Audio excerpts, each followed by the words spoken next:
Buenas tardes. Vamos a dar comienzo al tercer ciclo de diálogo.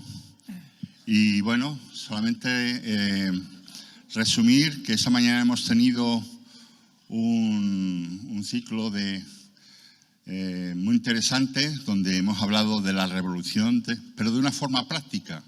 Porque cuando hablamos de temas de revolución solemos filosofear, pero no hablamos cosas concretas sobre lo que es la revolución. Todos hemos coincidido de que necesitamos una revolución en nuestra sociedad. Víctor Hugo decía una frase, que las revoluciones cambian todas las cosas excepto una, el corazón del hombre, del ser humano.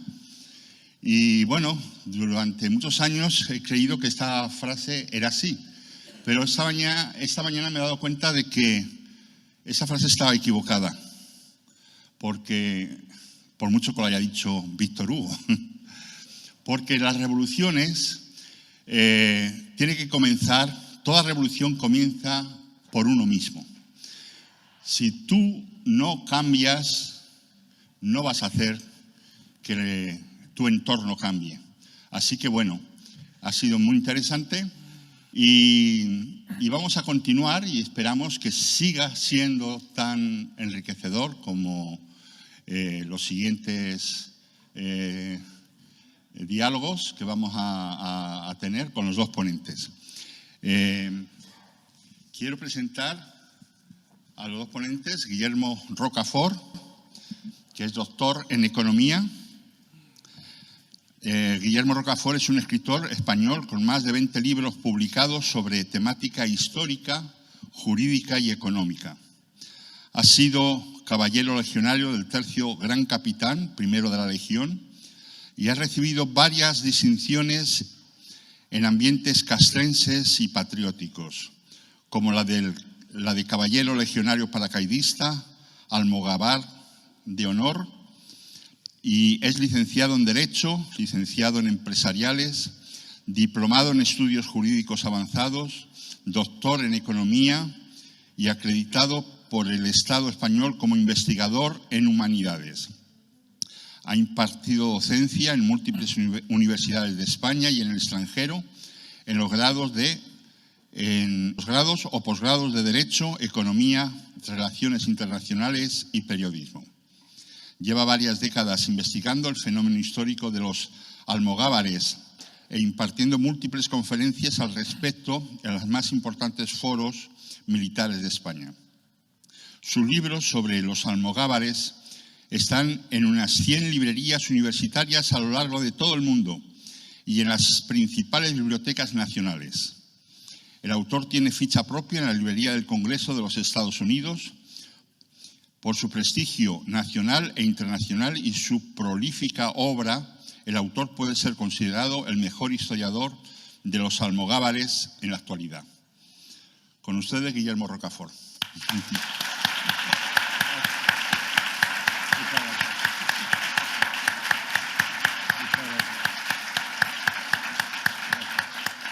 Y el segundo ponente, pues, Alberto Iturralde. Es analista bursátil, analista económico y bursátil independiente, colaborador en diferentes medios de comunicación financieros, tales como Capital Radio, Negocios, TV y 7NN. Con ustedes, Alberto Iturralde.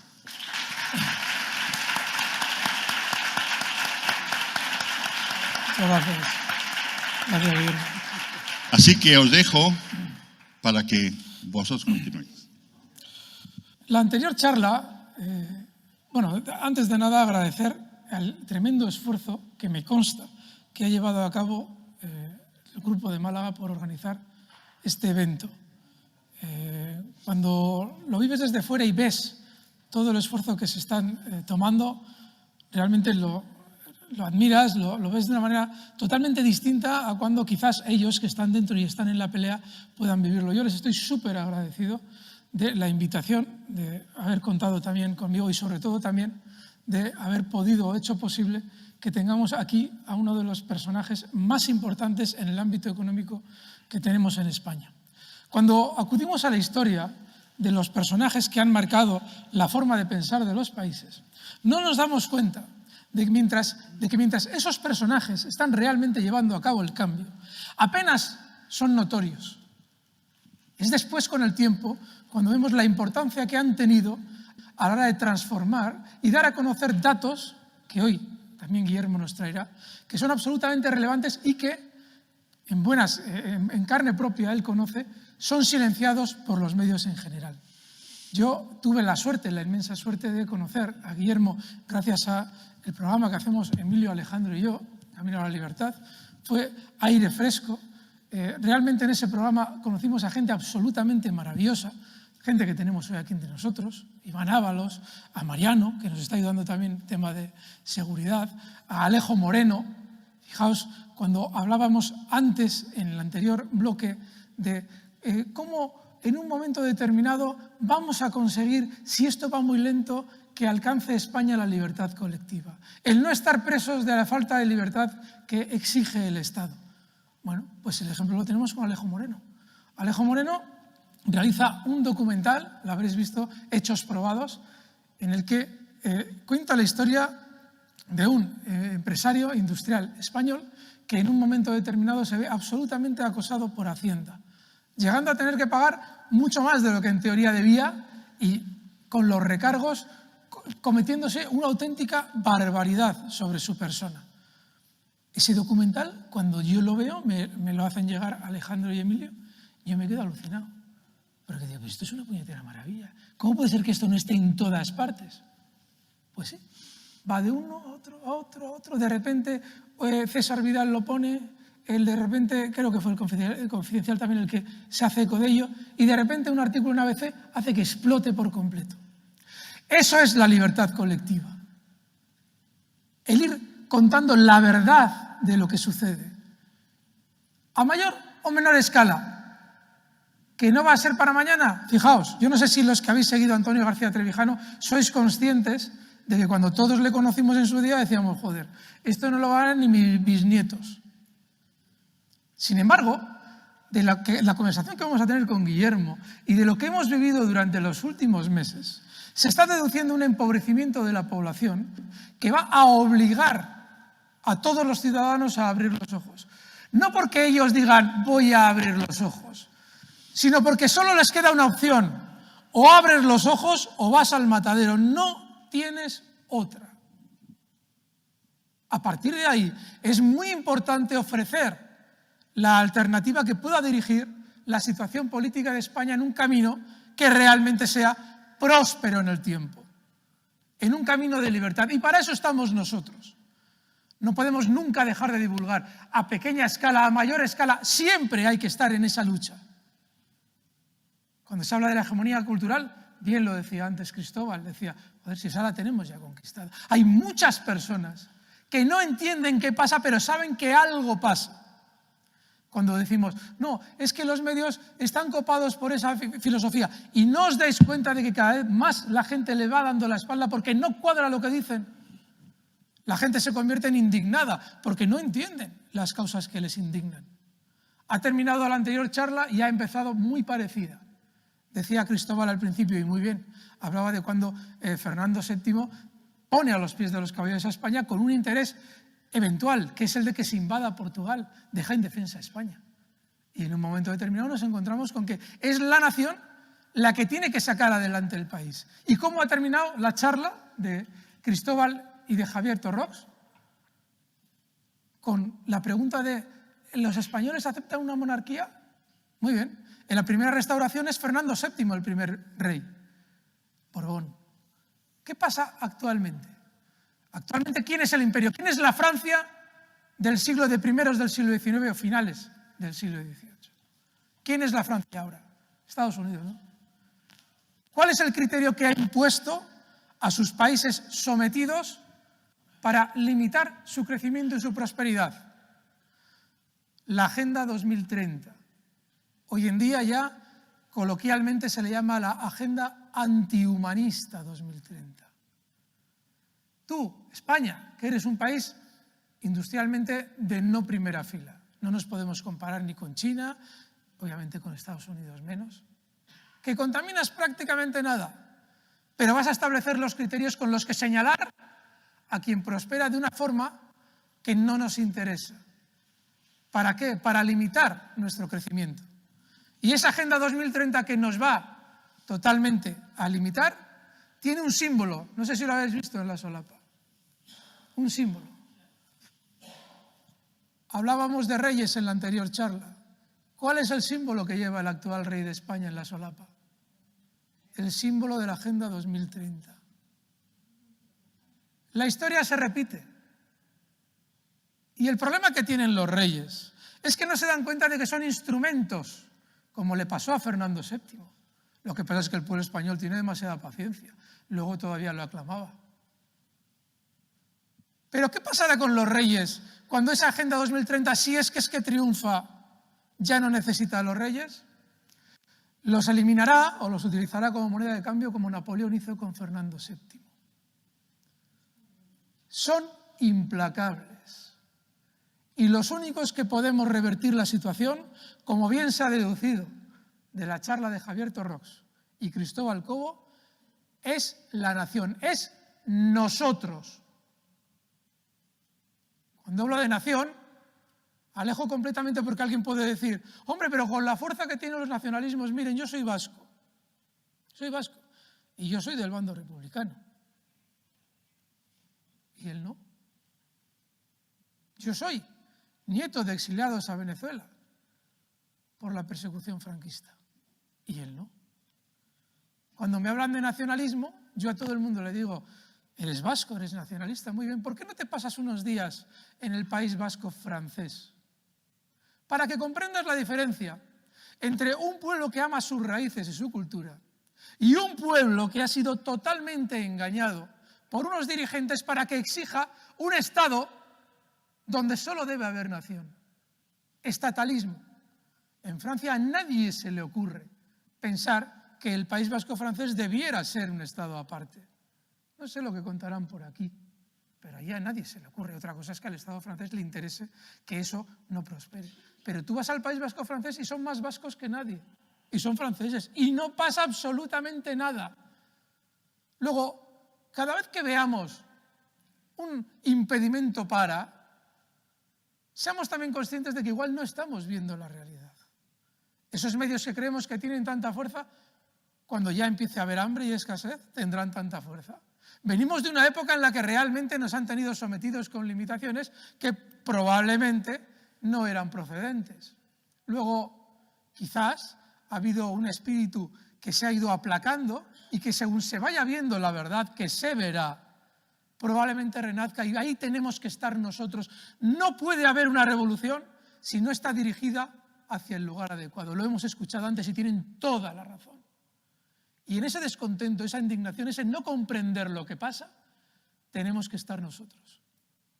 No podemos dejar de divulgar, no podemos dejar de decir la verdad, no podemos caer en, es que cuesta mucho, claro que cuesta.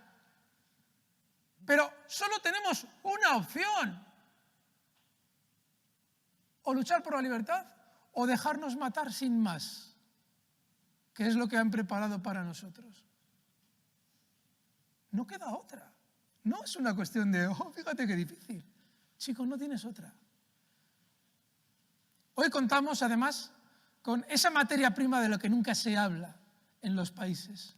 En mi trabajo estoy siempre hablando de petróleo, de oro, de no sé qué, de muchas materias primas que en teoría también debe tener España, sobre todo uranio, y no sabemos de ellas porque, claro, las tienes que explotar otros países. Sin embargo, hay materias primas que no van a poder explotar otros países, porque por su voluntad y por su forma de ver la vida y por su manera de amar a los suyos, a su nación, solo van a luchar por aquello en lo que creen. Hoy tenemos con nosotros a Guillermo Rocafort, al que ya han presentado, tiene un currículum brutal, pero a todo ese currículum hay que añadirle su espíritu.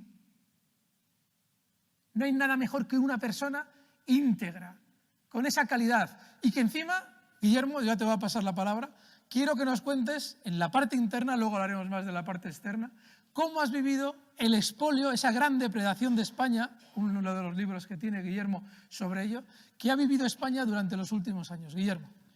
Bueno, pues muchas gracias, Alberto, por la magnífica introducción que has hecho a este tema. La verdad es que me has emocionado. Yo creo que has dado en el clavo de relatar la situación histórica que vive nuestra nación desde hace ya siglos, de dependencia, de sumisión y, de última instancia, de traición al conjunto del pueblo español en base a mentiras, a oportunismos, a personalismos. Estamos ya hartos de ser objeto de estar en la lonja de los mercados. Realmente España se ha convertido en un puñado de acciones y de deuda pública. Es a lo que hemos sido hoy en día reducidos. Por lo tanto, te felicito por esa magnífica presentación que has hecho y la comparto y la suscribo al 100%. Es más, creo que es uno de los discursos, vamos a decir, ya no políticos, casi filosóficos más importantes que he oído en los últimos años, muy sintetizado y muy que llega al corazón de los españoles, ¿no? Porque estamos todos huérfanos, hambrientos de esperanza, ¿no? Estamos hartos de la clase política, estamos cansados de la clase mediática, estamos hasta las narices de la clase, vamos a decir, de la oligarquía española, que está de alguna forma subyugando al conjunto del pueblo español desde hace ya demasiado tiempo. Y, como bien ha dicho Alberto, en el momento en el que llegue ese cambio tenemos que estar ahí, porque se llegan otros, con otros intereses, que son los mismos que los que han estado utilizando durante décadas, decenios, incluso siglos, los enemigos de la nación. Por lo tanto, eso es una cosa que, perdona, antes de que entre en esta cuestión que me has planteado, que tenemos que tener en cuenta y suscribo. Tenemos que estar ahí, y tenemos que estar ahí, pero por las buenas o por las malas, con lo que eso significa. Es decir, no podemos permitir que el destino de nuestra nación, el destino de nuestros hijos, siga en manos de gente enemiga del pueblo español. Y hay que hablar en estos términos, que en connivencia de una clase mediática y oligarca, pues de alguna forma nos está empobreciendo y nos está subyugando a niveles de depredación. Y esto ya lo hilo con el tema que ha planteado de mi libro La depredación de España. El otro día mi editor, que tuve la ocasión de comer con él, me decía, dice: Guillermo, de todos los libros que has publicado, y he publicado mucho Los Almogávares, este es el que tiene un crecimiento constante y continuo en el tiempo. Porque la gente, cuando busca libros de economía, se encuentra con el tuyo y dice: a ver qué dice este. Porque la gente quiere respuestas, quiere explicaciones, quiere saber por qué estamos tan mal, por qué este desempleo, por qué esta falta de industrialización, por qué el sometimiento a Bruselas, a la Unión Europea, a Francia, a los Estados Unidos, por qué este seguidismo sin sentido, por qué esta crisis energética que vamos a sufrir, por qué se cierran las centrales nucleares, por qué se revientan las centrales térmicas, por qué están dinamitando los embalses que se construyeron, por qué se está precarizando todos los servicios públicos. Entonces, bueno, pues ese es el objeto de que mi editor me decía eso. Yo entiendo que la gente quiere saber la génesis, las razones, ¿no? Quedarnos más allá de lo que dicen los medios de comunicación, que confunden, que mienten, que engañan. Es muy difícil encontrar programas que profundicen en estas cuestiones, ¿no? Recuerdo hace cosa de unos 10 años me entrevistaron en Televisión Española, en un especial 24 horas, no me volvieron a llamar, y además era en directo, ¿no? Si hubiera sido en enlatado, en diferido, ni siquiera lo hubieran emitido, ¿no? Porque luego entré en Twitter y veía los comentarios, decía la gente: entrad en el canal internacional 24 horas y escuchad lo que está diciendo este hombre, ¿no?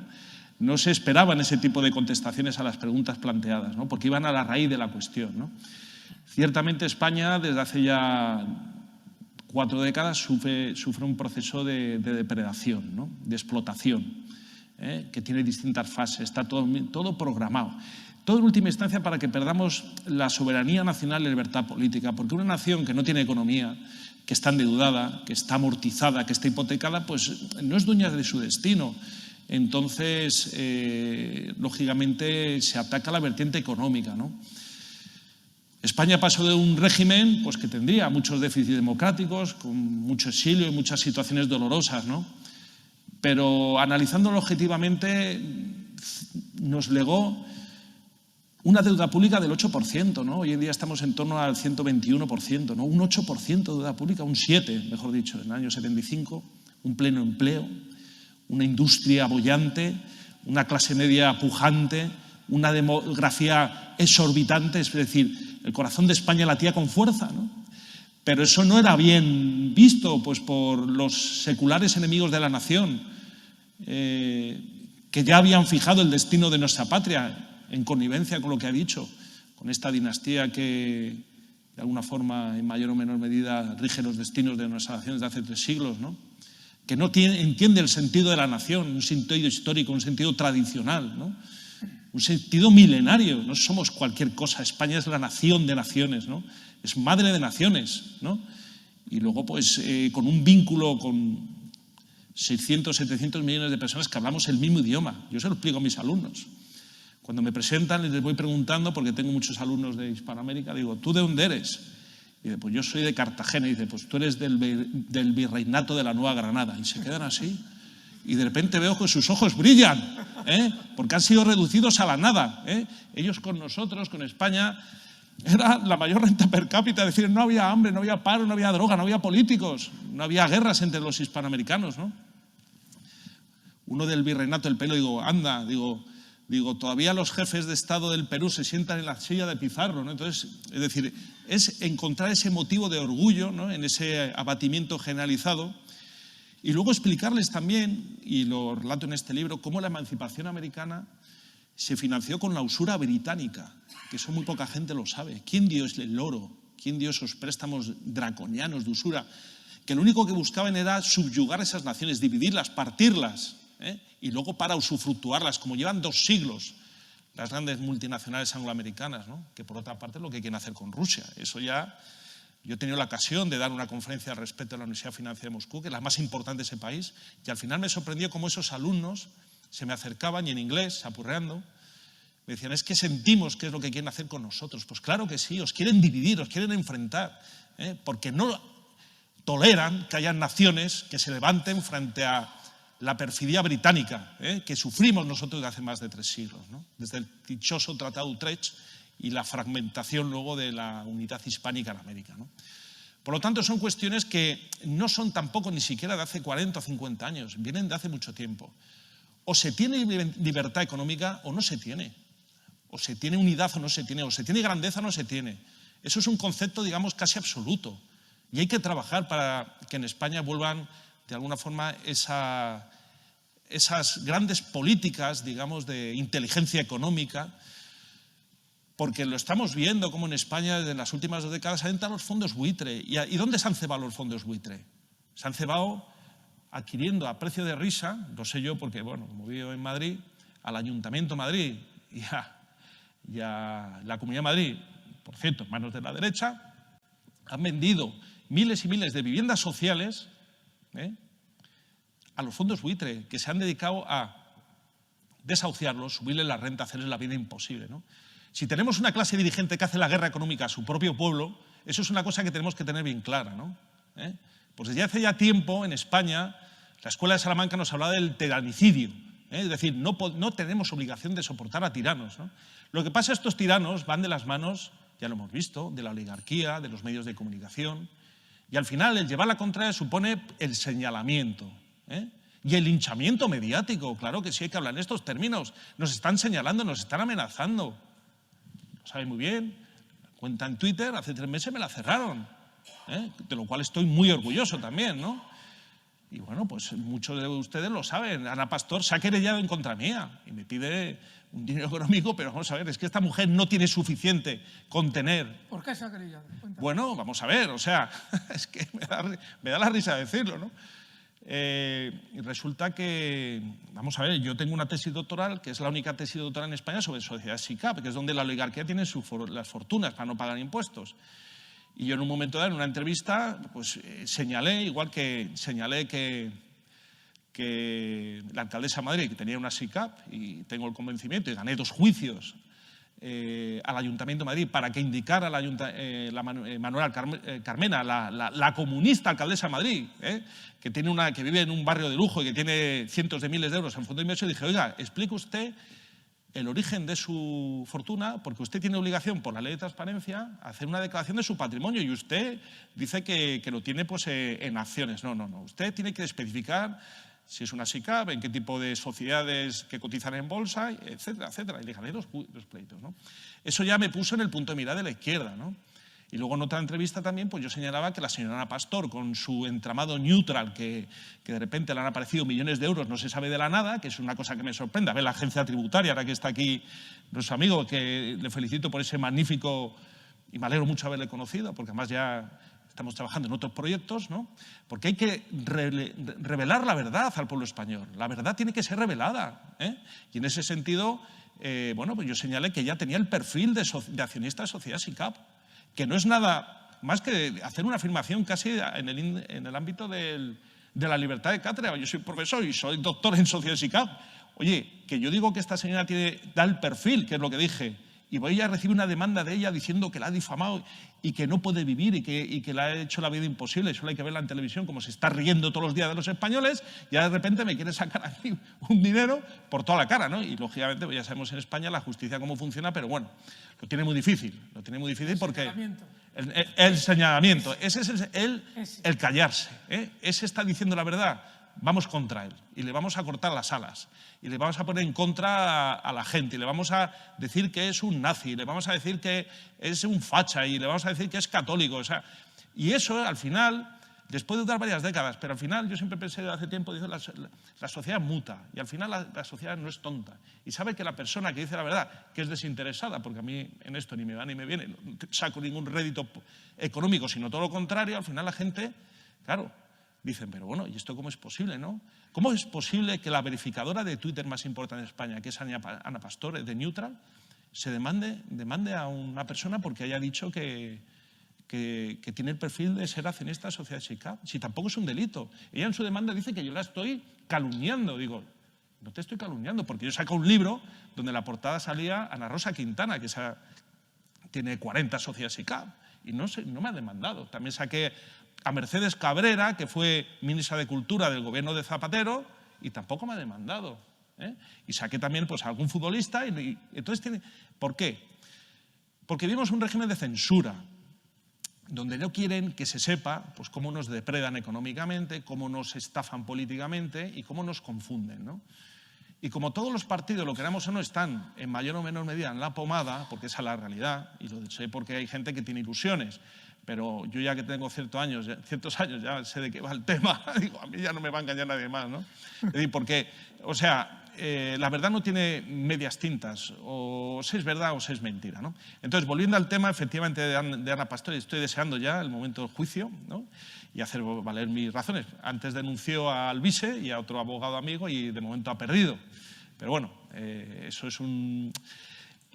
También tengo que decir una cosa, o sea, yo cuando recibí esa demanda, o sea, es que no me quitó ni el sueño ni un segundo, es que me entró la risa, digo, esta mujer pincha en hueso, o sea, es que ¿dónde está esa arrogancia, sabes, de una lerda, que lo único que hace es mentir y difamar en televisión española, pensar que un español que se viste por los pies va a asustar o va a temblar ante la coyuntura de ser demandado por semejante personaje? Y de hecho, ¿qué no verá ella que está protegida de una manera totalmente inmoral para tener la valentía de llevar a cabo una querella que no tiene ni pies ni cabeza? Ni pies ni cabeza, pero mientras tanto, así, ellos pues dan las vueltas de tuerca, van remachando y van también demostrando que su perfidia a la hora de aplicar censura, porque eso es censura, ¿no? Ella, que es verificadora de noticias, yo le hago un fact-checking y digo, oye, ten cuidado que tú tienes dinero que no se sabe dónde sale. Y ellas se revuelven contra mía, denunciando, además, por cierto, utilizando la ley de prensa del año 66, que es una ley franquista. Con lo cual, al final, la incongruencia, lo veas por donde lo veas, está por todos los sitios, ¿no? Y luego lo que diga que desde mi demanda, que no levanta cabeza y que su vida es un lamento y una queja continua, eso no hay quien se lo crea, porque solamente hay que verla, como no tiene límites a la hora de mentir y de engañar, ¿no? Pero bueno, decíamos, volviendo al tema del libro, la depredación de España y ese contexto, decía el tema de los fondos buitre es una de las cosas más dolorosas, ¿no? Porque una clase política que vende como si fuera una lonja en un mercado persa a su clase trabajadora y además siendo de izquierdas, es lo más despreciable que hay, ¿no? Porque a la última instancia lo que está haciendo la izquierda es vender a la clase trabajadora, La está privando de derechos y está vendiendo, y lógicamente también la derecha, el lugar más sagrado, que es su vivienda. ¿Cuántos cientos de miles de españoles han visto en situaciones de desahucio, en situaciones de que los fondos buitre se han convertido en sus propietarios. Es que, ¿cuándo ha habido un solo discurso en el Parlamento español en contra de los fondos buitre? Yo les animo a que lo vean. No los ha habido, y si los ha habido ha sido de forma tendenciosa, de forma electoralista por parte de los nacionalistas y de la izquierda, ¿no? Porque al fin y al cabo la derecha liberal pues se calla, tiene un poquito más de vergüenza, ¿no? Hasta en Vascongadas, Bildu, los del tiro en la nuca, no tienen problemas en que los fondos buitre entren ahí, lo cual demuestra que todos maman del mismo monstruo y todos en el fondo colaboran, ¿no? Entonces es un tema muy doloroso. Creamos una asociación y estuve yo con un gran patriota que se llama Rafa Ripoll, estuvimos reunidos en Bruselas con altos funcionarios explicando, oiga, es que estos fondos buitre están socavando la paz en España, porque están haciendo la guerra económica precisamente en sus hogares. Yo he grabado muchos vídeos en Telecinco, es decir, en los informativos de Telecinco a este respecto, lo cual demuestra que también hay buenos periodistas, incluso en los medios de comunicación generalistas. Y me han hecho varias entrevistas sobre el particular. He ido señalando, ojo, desde un punto de vista técnico, porque yo tampoco me meto en temas políticos. Yo digo, es que esto no puede ser, es que se está vulnerando la ley, es que el derecho que existe no se está aplicando en los tribunales de justicia. En España tenemos un derecho que nos legaron los romanos, que es el derecho del retrato crediticio, que te permite recomprar tu deuda al precio al que ha sido cedida. Y no se está permitiendo su ejercicio. La justicia ya lo hemos visto, es un caos. Y los políticos solamente piensan en sus réditos electorales para cada 4 años, ¿no? Bueno, hablo del tema de la vivienda porque entiendo que es un tema capital, ¿no? Yo creo que un español, y sobre todo un niño español, se merece vivir en un hogar con una estabilidad económica donde no tengan los padres que vivir la amenaza mensual de que las entidades de crédito, los fondos buitre, van a quitar su casa. Pero es que hoy en día en España pasa eso, No hay estabilidad económica, no hay estabilidad familiar y al final nos damos cuenta que hemos venido a un régimen donde el pez gordo se come al chico sin ninguna posibilidad de defensa por parte del chico. Vamos a ver, a mí que me gusta mucho la historia de los almogávares, recuerdo con emoción cuando los reyes de la Corona de Aragón juraban ante los santos evangelios defender a las viudas y a los huérfanos. Ese era el pacto que legitimaba la monarquía. Jurar defender a la viuda y a los huérfanos. Hacer ese contrapeso frente a la oligarquía. En España el noble no hacía lo que quería, porque tenía al rey y tenía a los almogávares que hacían de contrapeso. Hoy en España ese contrapeso prácticamente ha desaparecido. Estamos casi absolutamente solos y desprotegidos por parte de los distintos operadores políticos, sociales, económicos existentes. Si nos vamos ya al plano, por ejemplo, de la política energética, que es otro tema también muy controvertido, había un plan en los años 60 de haber creado en España 30 centrales nucleares a mediados de los años 80. Vino el cambio del régimen político y ahí se cerró ese plan de independencia económica, de independencia energética. Y eso lo tenemos que tener muy claro. Había un plan de desarrollo de hasta 30 centrales nucleares, porque había una visión de lo que era la economía nacional, la independencia. Es decir, hace 40 o 50 años las facturas de electricidad eran testimoniales, la factura del agua ni se cobraba. Ahora quieren precarizar el agua.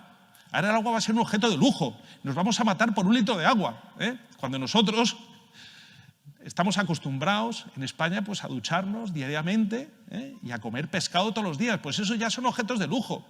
Es decir, esta Constitución que se creó tampoco de alguna forma salvaguardó determinados derechos que son económicos, pero que son básicos. Derecho a la vivienda, derecho a los suministros básicos. ¿Por qué? Porque nos quieren dependiente del poder político.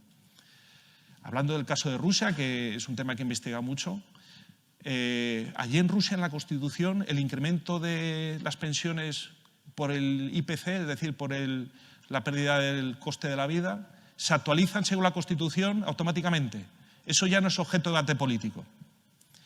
En Rusia, el IRPF tiene un tipo único. Ganes lo que ganes, pagas un tipo único que es el 13%. Ojo, el 13%. Y aquí en España, el 20, el 30, el 40, el 50. ¿Qué significa eso? Que muchas veces, aunque no lo creamos, la soberanía económica va de alguna forma marcada por estos hechos que es importante que los tengamos en cuenta. Que hay mucha más libertad económica allí donde en teoría nos plantean que está la dictadura, el comunismo, la represión. Ojo, un 13%. Y las pensiones, los políticos no pueden mercadear con ellas porque se tienen que actualizar porque lo dice la Constitución.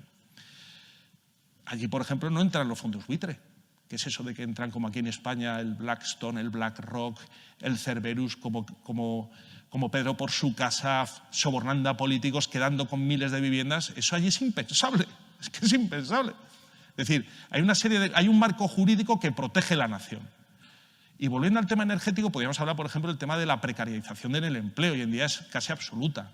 El futuro para nuestros hijos es muy malo, porque realmente las empresas tecnológicas españolas están yendo a los países bálticos, porque aquí tienen a la agencia tributaria encima. La agencia tributaria, que son absolutos buitres, son buitres carroñeros, pues se ceban en aquellos que tienen creatividad para crear empresa. Entonces, todo ese talento se va de nuestra nación, porque no hay un marco jurídico y político que proteja de alguna forma ese desarrollo económico. Mientras que nosotros cada vez nos empequeñecemos más y, como bien ha dicho Alberto, nos meten en la agenda ideológica 2030, que es un bodrio mental, es un manicomio, hay países que nos están pasando por la derecha y por la izquierda. En las últimas 2 décadas uno analiza los crecimientos económicos en la China, la India, no sé qué, digo, pero bueno, es que tienen los que teníamos nosotros en los años 60 y en los años 70. Digo, yo quiero a mi nación, pero claro, para eso tienes que tener, como digo, pues un compromiso político, sobre todo con la nación, garantizar a los trabajadores un pleno empleo. No es tan difícil. Bastaría con expulsar a los especuladores para tener un pleno empleo. Es que basta con eso. Y que paguen impuestos los especuladores, no la clase trabajadora. Garantizar la vida, por supuesto, de los no nacidos es fundamental, porque eso nos ha degradado moralmente. Somos una nación envilecida, desde que se aprobó la dichosa ley del aborto. Y todo eso se paga, todo eso se paga. Por supuesto, proteger al débil, como hacían los antiguos reyes de España, hasta los Austrias. Luego ya con los Borbones la cosa cambió radicalmente. Se pusieron del lado de las oligarquías, cuando realmente el rey era el contrapeso. Hay tantas cuestiones que eso se traducen en depredaciones económicas con incremento, pues ya lo hemos visto, del petróleo, del coste del gas, de que todo el mundo nos toma el pelo, de que estamos en una situación económica además deprimida, y luego pues con otro libro que he publicado recientemente en Amazon, que es el caso del Banco Malo de la Sareb, que si quieres lo desarrollo muy brevemente. Sí. El Banco Malo de la Sareb, no sé si lo han oído, es que es una cosa que debía ser el tema de los fondos buitre. La Sareb, primera noticia en los telediarios. En Irlanda, que es donde también entraron los fondos buitre, allí eso ha sido motivo de debate entre los distintos candidatos electorales. ¿Nos podemos imaginar hoy en día a Abascal, a Pedro Sánchez y a Feijóo hablando de los fondos buitre? No, porque todos mantendrían la misma posición, desde el desconocimiento a la complicidad. Y allí en Irlanda han hecho leyes contra los fondos buitre que les obligan, por ejemplo, a registrarse. Tienen que estar regulados, tienen que estar de alguna forma controlados, ¿no? Entonces, en el 2012, el gobierno de Rajoy creó el Banco Malo Sareb, que consistió básicamente en trasladar toda la cartera crediticia tóxica, es decir, los créditos impagados, a un banco malo, que era una entidad financiera donde el Estado tenía la práctica totalidad, bueno, casi la mayoría del accionariado. Ahora ya sí lo tiene, ¿no? Entonces, ese banco malo fue una forma de rescatar, el instrumento que se utilizó para rescatar a una banca quebrada. Una banca quebrada, sobre todo cajas quebradas, no olvidemos, por la codicia y el mal hacer de la clase política, que era el que dominaba las cajas, que no han pagado lo que deberían haber pagado por habernos trasladado esa ruina económica. Hablo, por ejemplo, de Bankia y otras cajas de ahorros de otras localidades, donde los bancos, los políticos se dedicaron a hacer, por ejemplo, la primera caja de ahorros que quebró, la de Caja de Ahorros de La Mancha, quebró porque había financiado un aeropuerto donde todavía no ha despegado un solo avión, solamente porque utilizaban esas cajas de ahorro como instrumento político, electoralista, para de alguna forma justificarse y obtener votos. Esa es la gran culpa que tiene el pueblo español, de haber votado a esos dirigentes y a esos gestores, ¿no? Que tenemos una gran parte de responsabilidad, obviamente. No vamos a decir que los políticos son malos porque les hemos dejado ser malos. Vale. Entonces, en el año 2012, una vez que ya Zapatero felizmente le echamos, llegó Rajoy y dijo lo primero, entonces el ministro de Economía era, bueno, el que es ahora el vicepresidente del Banco Central Europeo, Luis de Guindos. Luis de Guindos dijo, no haremos un banco malo. Al mes ya estaba funcionando el banco malo, el Sareb.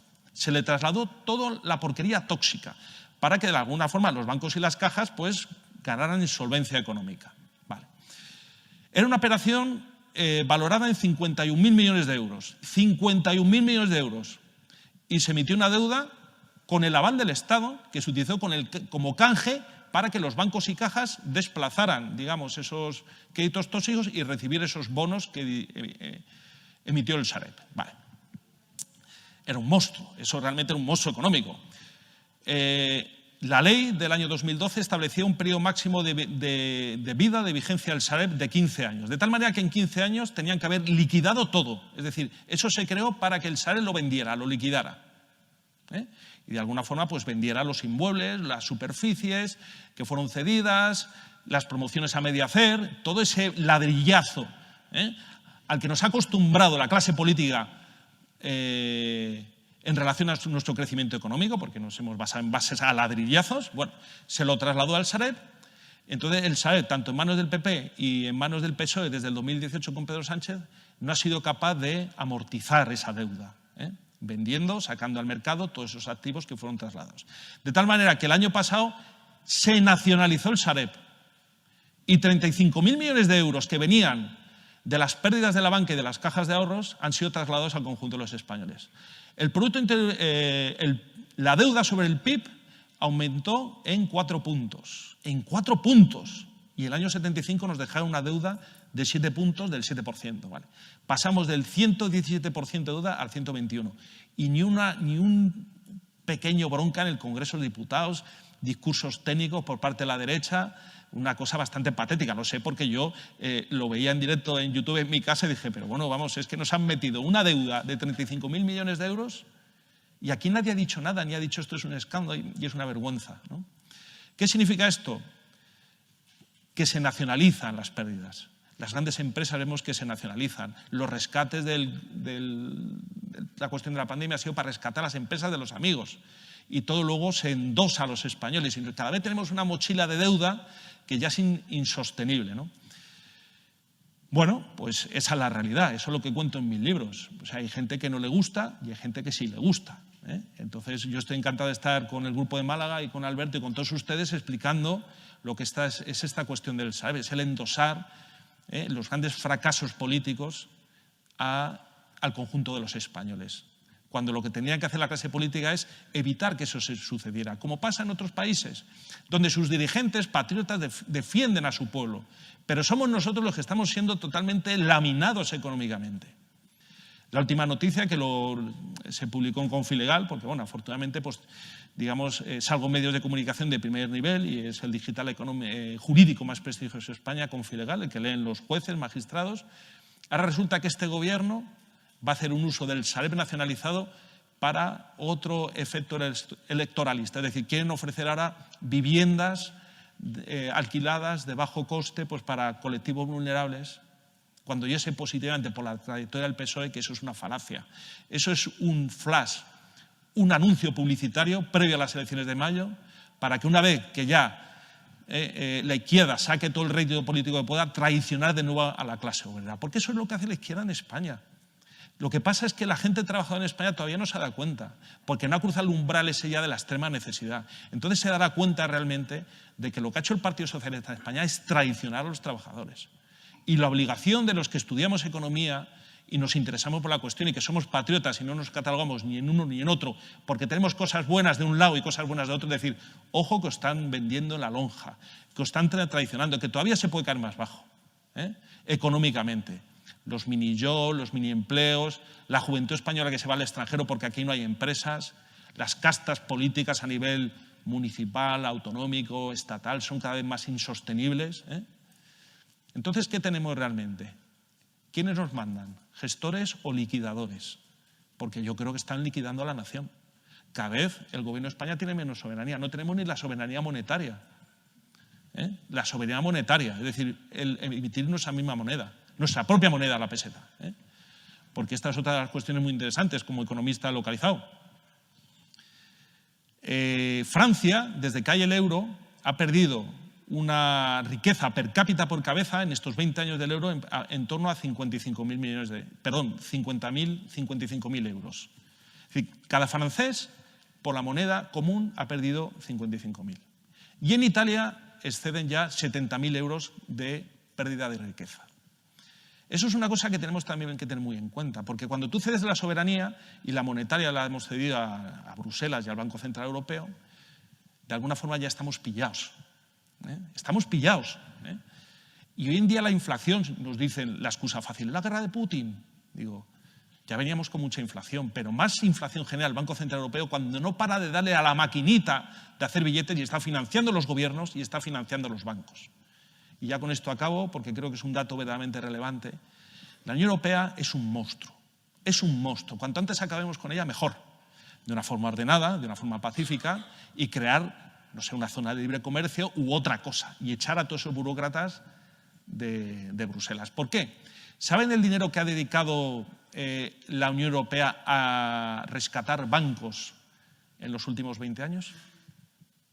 Yo se lo explico a mis alumnos y se quedan con los ojos cuadros. Muchísimo más que a políticas de ecología verde y no sé qué. Ha dedicado 5 billones de euros. ¿De los europeos? De los europeos. Madre mía. 5 billones de euros. 5 millones de millones. 5 millones de millones de euros. Ojo, y no para sanearlos, sino para apuntalar. Porque el sistema bancario se puede desmoronar en cualquier momento, porque no ha sido reestructurado. Simplemente es como hay un fuego, entonces tú estás con una manguera y lo tienes más o menos controlado, pero ese fuego te puede sobrepasar, porque el sistema bancario europeo pues, es el más frágil del mundo.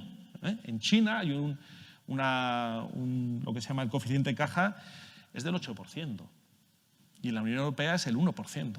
Se refiere a que tú tienes que tener una liquidez X en el banco y, no sé si también te refieres al concepto de reserva fraccionaria, Exacto. Tú no puedes prestar más de un X de lo que tienes en depósito. Históricamente sabemos que el dinero que nosotros dejamos en el banco normalmente no lo retira todo el mundo en bloque.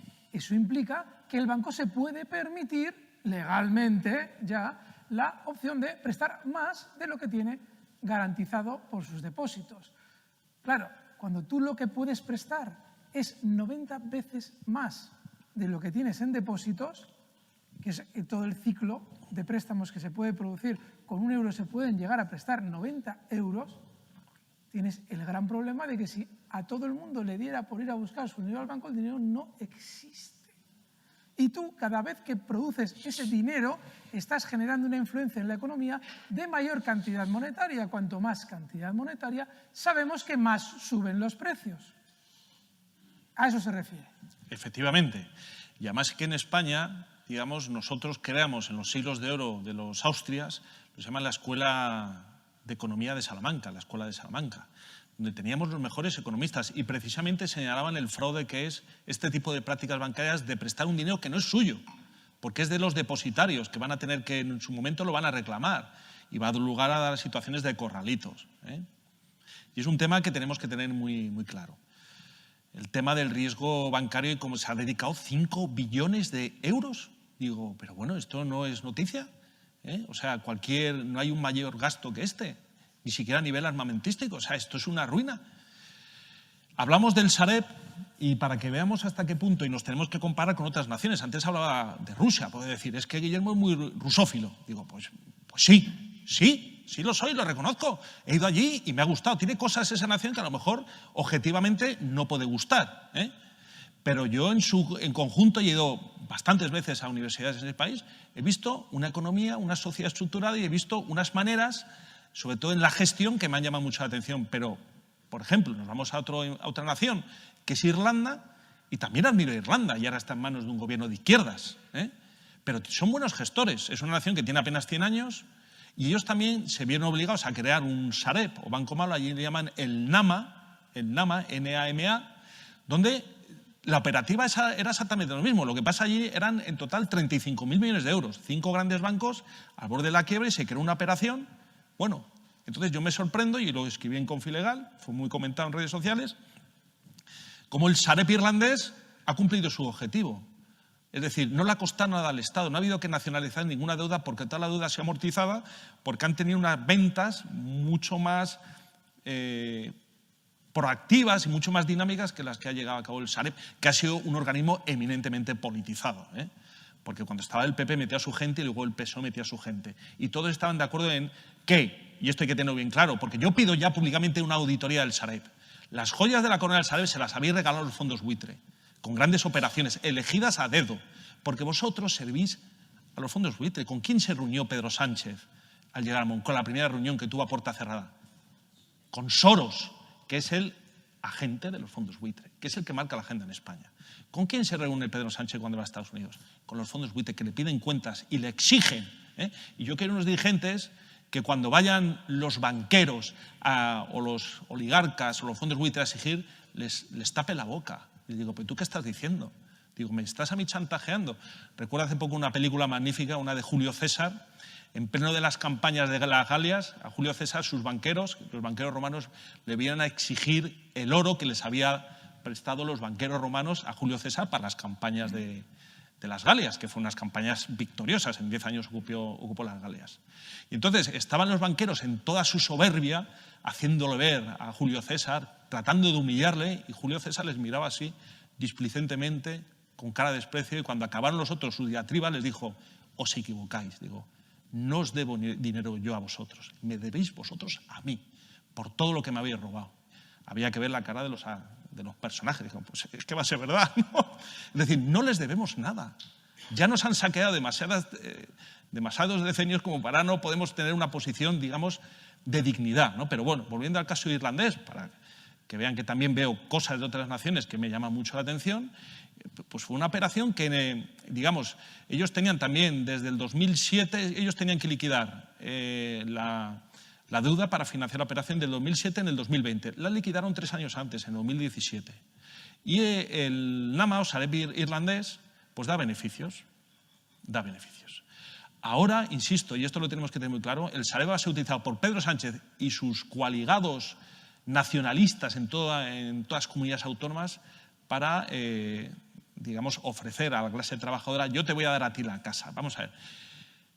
La izquierda no puede dar casas a los trabajadores españoles porque se han dedicado durante décadas a robárselas. Porque ¿quiénes están en los consejos de administración de los bancos? ¿Quiénes están en los consejos de administración de las cajas de ahorro? Han estado ellos. Lo que pasa es que en España tenemos un problema, no sé si será un síndrome de Estocolmo, no habrá que un día el síndrome español, por el cual estamos tan apegados a nuestros políticos que nos creemos, aunque nos mintieran con toda la boca, hay gente que solamente hay que verlo. Cuando va Pedro Sánchez con sus seguidores, digo, es que la gente se ve. Entonces, eso tenemos que tenerlo bien claro, sobre todo a la hora de tener un criterio económico justo, equitativo, y decir, oiga, es que esto no puede seguir así. Nosotros, digamos, lo único que tenemos, a ver cómo lo explico, lo mínimo que podemos exigir es tener buenos gestores económicos, buenos gestores de las empresas públicas. Los bancos y las cajas quebradas no han devuelto un solo euro de todo el dinero que les ha dado el Estado. Y en otros países como en Estados Unidos, claro que han devuelto ese dinero. Las grandes empresas españolas, por ejemplo, no podrían tener cuentas bancarias en paraísos fiscales, como no las pueden tener tampoco las empresas rusas. Ya va siendo hora de que tomemos las riendas de esa soberanía económica y sepamos tomar decisiones que sean realmente patrióticas, que pasan básicamente por garantizar, y ya con esto acabo y luego tenemos un debate. No, sí, estoy encantado escuchando. La base de una economía nacional es pleno empleo para el pueblo español. O sea, esa es la principal meta de la clase política, es decir, no pleno empleo de la clase política, no, eso ya sabes, no. Ahí tiene que haber, los cargos tienen que ser honoríficos, pleno empleo para los españoles y, por supuesto, para los jóvenes. Eso, primera cuestión.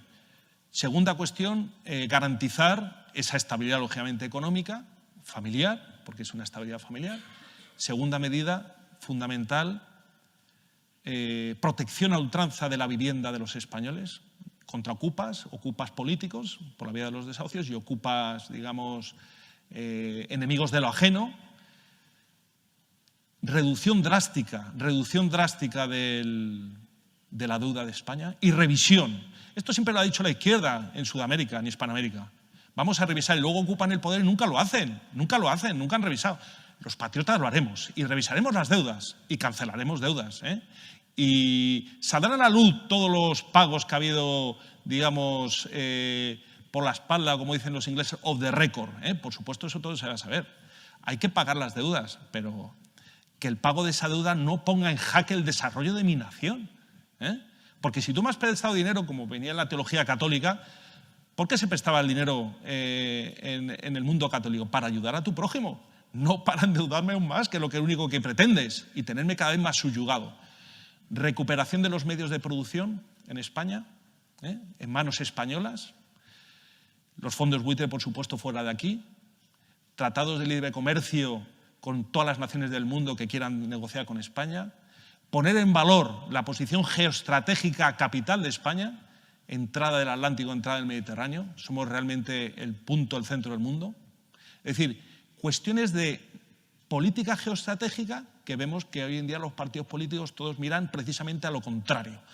Políticas ultraliberales, libertad total y, por supuesto, el proyecto de la Unión Europea es un proyecto absolutamente quebrado. Esto yo creo que ya lo saben en Italia y en Francia.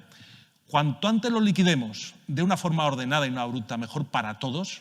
Hay que recalcularlo todo, esto no va a ningún sitio, el euro es un desastre y que necesitamos una capacidad económica que nos permita recuperar precisamente esa soberanía.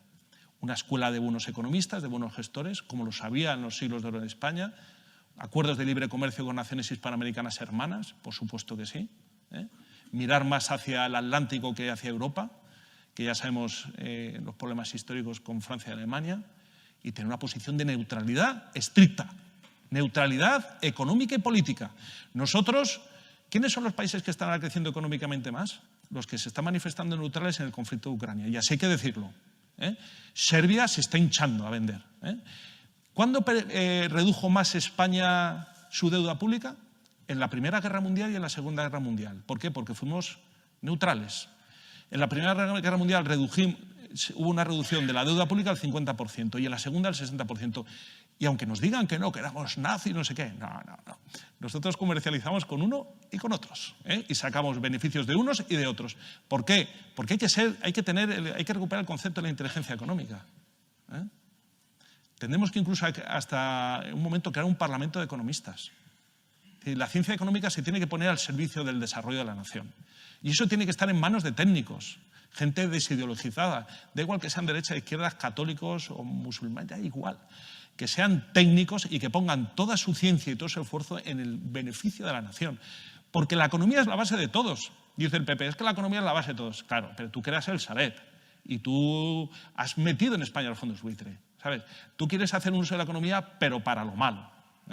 Y ojo que en el PP también hay gente muy buena, pero digo como estructura política. Es muy importante que tengamos un parlamento de economistas, porque hoy en día ahí está la base de todo. No podemos estar al país. En España hay mucho talento. Las escuelas de ingeniería han sido siempre las mejores del mundo. España tiene que tener un ejército como el que tuvo, potente y prestigioso. España no tiene que renunciar absolutamente a nada. España, por supuesto, tiene que ser independiente con respecto a cualquier conflicto militar que haya alejado de nuestros intereses estratégicos. España tiene que anteponer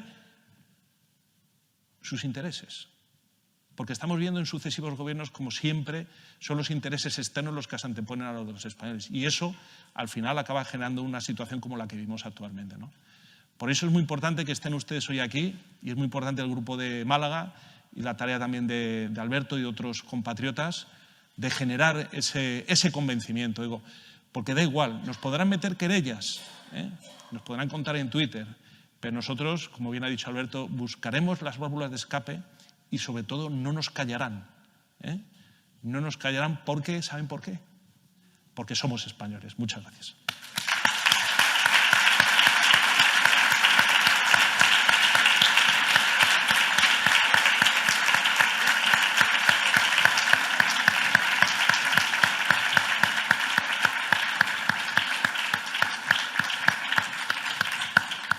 ¿Os habéis parado a pensar un 13% de impuestos? Yo no sé si Guillermo sabe cuál es la presión actual fiscal en España. Obviamente, en un país que tiene una renta del 13% fija, hay otros impuestos, no solamente ese 13%. Pero la presión fiscal en Estados Unidos, para que se hagan una idea, ronda aproximadamente el 21, 22, 23%. En España, probablemente la presión fiscal sea del 70 o más por ciento. Cuando gastamos 10 euros de gasolina, 5 son de impuestos. O de gasoil, da lo mismo. Para que os hagáis una idea, el gasoil y la gasolina es un 49% y un 51% de impuestos. Es lo mismo. Pero es que tú ese precio de la gasolina, que ya tienes el doble del precio de lo que es el litro pagado en impuestos, si el litro costara, imaginemos 1 euro, tú pagas 2, la mitad son impuestos de esos 2 euros. Tienes que sumarle un IVA. Eso es una doble imposición, como la copa de un pino. Si algo se estudia en la carrera de Derecho, en materia de tributario, es el principio de no doble imposición. Pues a mí me lo enseñaron así y yo lo veo por todas partes. ¿Os habéis parado a pensar cómo sería España sin corrupción? O, habiendo corrupción que fuera residual o hasta cierto punto controlable, porque obviamente cuando tú creas unas leyes siempre va a haber un listo que cree la trampa. Pero a medida que tú vas encontrando las trampas, vas cerrando los agujeros, hasta que otro listo encuentre un agujero. Pero hablamos de agujeros, no de inmensos boquetes en los que se va completamente la riqueza de un país. Completamente. ¿Os habéis planteado cómo viviríamos sin toda esa corrupción?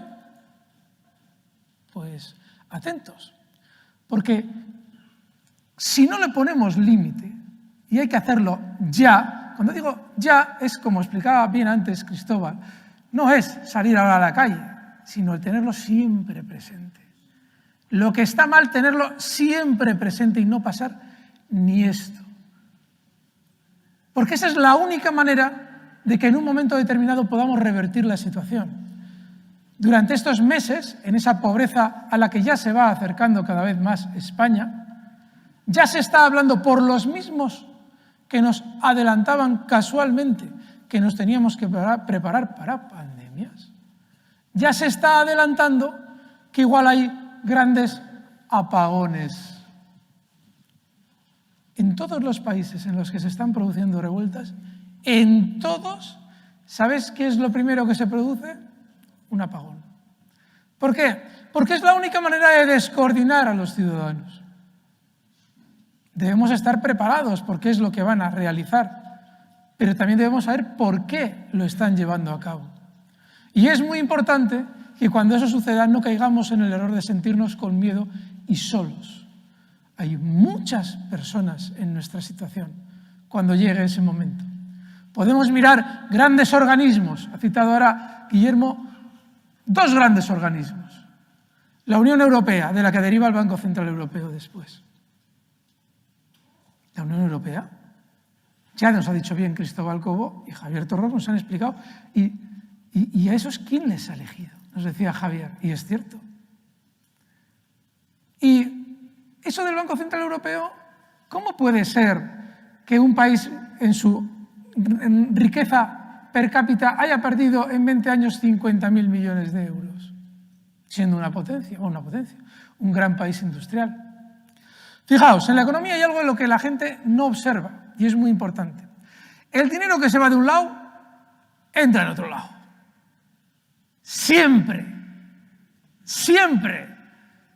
Los que estamos continuamente vigilando precios sabemos que donde hay un timo, hay alguien que se ha lucrado con ello, seguro. Cuando alguien pierde, otro ha ganado. Y eso es exactamente lo que ha pasado con el Banco Central Europeo, que ha convertido al antiguo marco alemán en la moneda de referencia europea. Alemania, al tener una población muy superior a los demás y una industria muy superior a los demás, ha podido ir dictando lo que se dicen las políticas, las medidas políticas, correctamente dicho, que se han ido implementando a la hora de emitir moneda, por poner un ejemplo. Ahora que la economía alemana se va a ver resentida y han cambiado completamente las normas del juego, esas normas del juego son energía barata por parte de Rusia, con una industria produciendo a todo gas, nunca mejor dicho. Ahora veremos qué pasa con el euro, porque igual ahora a los alemanes ya no les interesa tanto el euro. ¿Por qué no les interesa tanto el euro? Porque ha habido países como España que para fomentar su absoluta corrupción han vivido de pedir deuda sin más y ya te la pagaré. Claro. ¿Cuál es el problema que tiene ahora España? Que en teoría dentro de todos los gastos añadidos a un sobrecoste de la energía hay que seguir pagando una deuda que, señores, tal y como se ha fomentado y realizado, es una deuda ignominiosa. ¿Por qué? Porque la forma de dominar a los países a día de hoy es mediante la deuda. Quien coloca a los gobiernos habla con los gobiernos para que esos gobiernos se endeuden. Porque en la medida en que se endeudan, tú ya vives con un pecado original que tienes que compensar: la deuda. Alemania vivió esa situación después de la Segunda Guerra Mundial. Hasta que hay un momento en el que Alemania dice: no la pago, no la pago. Esa deuda es ignominiosa. ¿Y saben ustedes lo que pasó? Nada. Que no la pagó. Estados Unidos, y digo Estados Unidos, pero podía haber sido cualquier otro, me da lo mismo. Yo no estoy hablando, yo no tengo nada en contra de los estadounidenses, de hecho probablemente siempre lo digo. Si me tuviera que ir de España me iría a Estados Unidos seguramente a vivir, porque al fin y al cabo creo en su sistema político y creo que en el fondo es mucho más salvable que otros países. Pero Estados Unidos, en su dominio, en su imperio, en su autoproclamarse el vencedor de la Segunda Guerra Mundial, les recuerdo que quien puso los millones de muertos en Europa fue Rusia, bueno, pues, o la URSS, para ser más precisos. Estados Unidos ha dominado completamente el sistema político europeo. En la comida alguien recordaba, con muy buen criterio, decía: no, y menos mal que en Francia estaba De Gaulle, porque en Francia se iba a implementar el mismo sistema de partidos que tenemos en los demás países perdedores. España lo es, en cierto modo. Recuerden las reuniones, eso lo explica muy bien Cristóbal Cobo, las reuniones entre Kissinger y Juan Carlos para que España no fuera un país demasiado fuerte. De ahí vienen las autonomías que a su vez derivan en esas quiebras de cajas de ahorros, en unas entidades bancarias que sirven para sostener el reyezuelo de cada comunidad autónoma. Y según eso se va cada vez complicando más, surgen, oh casualidad, nuevos sentimientos nacionalistas donde no los había. Porque yo quiero ser el rey de mi terruño. No me interesa rendir cuentas con nadie. Y ese sistema político viene de fuera. No lo hemos creado nosotros ni lo hemos ideado nosotros. Lo ha implementado Estados Unidos en todas las naciones en las que ha dicho cómo van a ser las cosas de ahora en adelante, las perdedoras de la Segunda Guerra Mundial. Pero claro, hay algo muy importante en todo este juego, y es que el poder no es una situación. Antes también lo han explicado muy bien Javier Torrox y Cristóbal Cobo. No, esto no es una situación, esto es una relación en la que nosotros estamos dando el ok, el placet a lo que ellos están haciendo con nuestro silencio. Es muy importante tener en cuenta que ese silencio cada vez va a ser más estruendoso.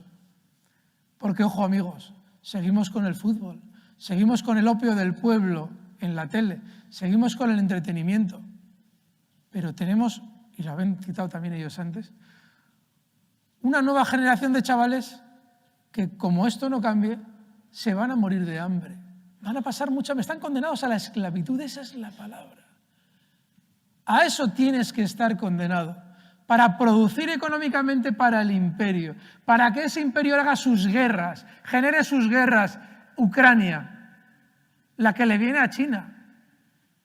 Y para eso, antes, tienes que cortar la energía barata, Ucrania. Una vez que has cortado la energía barata, pues obviamente te haces con la industria de esa zona. Y una vez que la tiene, puedes ya pelear contra el otro. ¿Cuál va a ser el campo de batalla que ha elegido ya el imperio para sus guerras contra un gran amante de España, una persona que es un orgullo para España, que es nuestro querido coronel Pedro Baños? En sus obras explica muy bien, dice: no ha habido nunca en la historia de la humanidad ningún imperio hegemónico que, cuando ha visto amenazada su hegemonía, no haya entrado en guerra directa con aquel que la amenazaba. Lo que estamos viviendo es exactamente eso. Es cómo se nos está preparando para ser el elemento a arrojar contra, para que la guerra se desempeñe en nuestro territorio.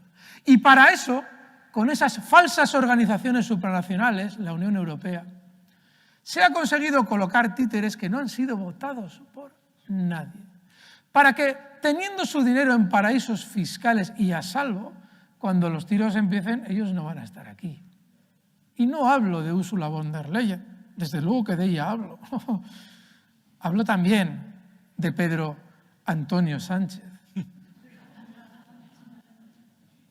Y de cualquier... Vamos todos. Scholz. ¿Por qué se genera la guerra ahora? ¿Por qué no antes? Porque Merkel ya las tenía controlados cuando realizaron el golpe de Estado en Euromaidán. Y ha tenido que jubilarse Angela Merkel para entrar otro de los nuestros, de los del Foro Económico Mundial, para que ponga a los pies de los caballos a su país. Pero a los pies de los caballos, literalmente. Porque alguien podría pensar que nosotros no estamos en esta guerra, nosotros nos da lo mismo, total, si nosotros no tenemos nada, si nosotros no tenemos bombas nucleares, ¿no? ¿En España no hay bombas nucleares? Yo diría que sí. De hecho, tengo una información de muy primera mano de este señor. Explíquenos usted, señor Rocafort, ¿por qué España podría, llegado el caso, ser un objetivo nuclear primordial de estados a los que el imperio ataque? Pues sí, efectivamente, como bien ha comentado Alberto, además el otro día fue un tema de mucha discusión entre el coronel, nuestro coronel Pedro Baños, queridísimo coronel, y un almirante español ya retirado, en el que decía el almirante, decía, no, España no corre riesgo como por ejemplo Alemania o Francia que sí, o Inglaterra, que tienen armas nucleares, porque nosotras no las tenemos. Y España sí que las tiene. Antes del verano, en el momento máxima tensión, aparecieron 2 submarinos nucleares en Gibraltar. Gibraltar es un territorio español, según resoluciones de Naciones Unidas. Ya puestos a cumplir la legislación internacional, vamos a cumplir esas 2 resoluciones de la Asamblea del año 68 y del año 69, que establece la obligación de descolonizar. Pero no se ha descolonizado, porque la clase política con el cambio de régimen pues, abrazó los paraísos fiscales. Pero a lo que voy, hubo 2 submarinos, además coincidentes, no había pasado eso desde hace mucho tiempo, y lógicamente eso es ponernos a nosotros en el tablero en la entrada del Mediterráneo, 2 submarinos nucleares que, bueno, creo que salían del Mediterráneo hacia el Atlántico, y luego recientemente, hace 2 semanas, curiosamente, 4 días después de que fuera destruido el Nord Stream 1 y el Nord Stream 2 por 4 sitios distintos, apareció un submarino, el USS Florida, de la clase Ohio, que detrás de la vela tenía un pequeño submarino acoplado que precisamente se dedica a acciones de sabotaje, ¿no? Vais atando cabos, ¿verdad? Entonces, entonces dicen, bueno, pero vamos a ver, digo, ¿por qué no se lo meten en la base que tiene la OTAN en Nápoles? ¿Por qué siempre tiene que salir en Gibraltar? Digo, porque ahí, digamos, podían haber ido a la base de la Rota, pero como es una base conjunta española-estadounidense, pues ahí los españoles al menos verían. Pero es que eso es un agujero negro de información militar, lo que pasa en Gibraltar, ¿no? Nos están comprometiendo, aunque creamos que no, nos están comprometiendo. Están rompiendo la obligación de la neutralidad, está bien reflejada en el Código Penal español. Ningún gobierno, sin que haya declaración de guerra, puede entregar armas a otro país en conflicto. Eso viene en nuestro Código Penal, ¿eh? Lo que pasa es que, bueno, no hay protesta interna, todo el mundo está posicionado y la realidad, ya cedo la palabra, es que estamos expuestos. Precisamente, además, muy cerca de aquí, ¿no? En Gibraltar, sobre todo en la provincia de Cádiz. Por cierto, donde estuvo el Tireless en la época de Aznar, estuvo casi un año siendo reparado, cuando ese puerto de Gibraltar no es un puerto que, según la normativa internacional de la energía nuclear, está destinado para esos fines. Porque para arreglar submarinos nucleares hay que estar a kilómetros de distancia de poblaciones, y ahí hay que recordar que hay 500.000 de españoles que están siendo expuestos porque tenemos un gobierno en España y una oposición que no son capaces de poner el grito en el cielo y decir, oiga, a nosotros que sea la última vez que viene un submarino nuclear, ¿eh? Por cierto, no sé si lo saben, el martes hay huelga general en Francia, ¿eh? Porque allí los precios se están desorbitando. ¿Qué pasa aquí en España con estos sindicatos de clase entregados al gobierno? Solamente protestan por los nombres de las calles, es que es ridículo, ¿sabes? Y nos están subiendo los precios y en Francia, ojo, Francia, lo que va a pasar el próximo martes, pero, y ya devuelvo la palabra a Alberto, cuando sepamos que hay submarinos nucleares vamos a denunciarlo, ¿eh? En las redes sociales, sobre todo por los españoles que viven allí, sobre todo porque no hay mayor acto de humillación por parte de España en este conflicto, que es un conflicto, es una guerra de Ucrania, eso es indudable, que el utilizar una nación como España para que vengan submarinos nucleares. Y también una humillación para la Unión Europea, porque, como bien ha dicho Alberto, nosotros somos el campo de batalla. Y como no les paremos los pies, nos van a arrastrar. Y como bien ha dicho Alberto, cuando lleguen las bofetadas, los que tienen el dinero se irán a otros territorios y nos dejarán a nosotros aquí, porque nosotros, como estamos arraigados a este territorio, no tenemos dónde irnos. Ojo al tema de Gibraltar y ojo también al tema del suministro de armas, que eso es una decisión de política internacional verdaderamente nefasta. No sacamos ninguna ventaja, nos compromete ante el extremo, nos endeuda y nos vincula, ¿no? Y luego nos van a rendir cuentas, nos van a pedir cuentas, por supuesto que sí. Por eso tiene que haber una opinión pública en España que diga, submarinos nucleares en Gibraltar, no, go home. Que se vayan al puerto que tienen para submarinos nucleares en Escocia. Aquí tienen uno muy bueno los británicos, pero que por favor no nos metan uno en el sur de España, porque llegará un día en el que nosotros, los patriotas, pondremos sobre la mesa estas cuestiones y haremos ver a los británicos lo mal que se han portado y cómo nos han ido empujando. Porque aunque nuestra clase política sea cómplice y la clase mediática, siempre habrá españoles, como el coronel Baños, que lo señalen en un horario de máxima audiencia y que le digan a un almirante de la OTAN, español de la OTAN, diga, ojo, en España hay submarinos nucleares y mira Gibraltar. Sí, hay submarinos nucleares y ha citado el caso del Tireless, el escandalazo que hubo en su momento de atracar para estar reparando el submarino británico, creo que era, ¿verdad? Sí, británico. Y ha citado Guillermo que el martes hay una huelga general en Francia. Yo no tenía ni idea. Me he enterado hoy. Sí. ¿Cómo puede ser que vivamos en un país, vamos en España, en el que ningún medio de comunicación se haga eco de submarinos nucleares en Gibraltar, huelga general en Francia? Esta semana hemos conocido que el vicepresidente de una empresa, Ecogel, no sé si alguien la conoce, es americana, la escuché el otro día, explica cómo, mediante o gracias a la financiación del instituto del doctor Fauci, crean el coronavirus. En Estados Unidos, que sí, lógicamente su política imperial es su política imperial, pero de puertas adentro son duros con quien miente en un congreso, véase Fauci. Y ya le han cazado en que estaban realizando operaciones de ganancia de función. Y ahora mismo ya hay declaraciones de un responsable en su momento, vicepresidente de esta empresa, que explica cómo se crea el coronavirus. La fábula del murciélago y el pangolín.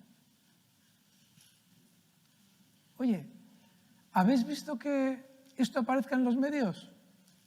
No.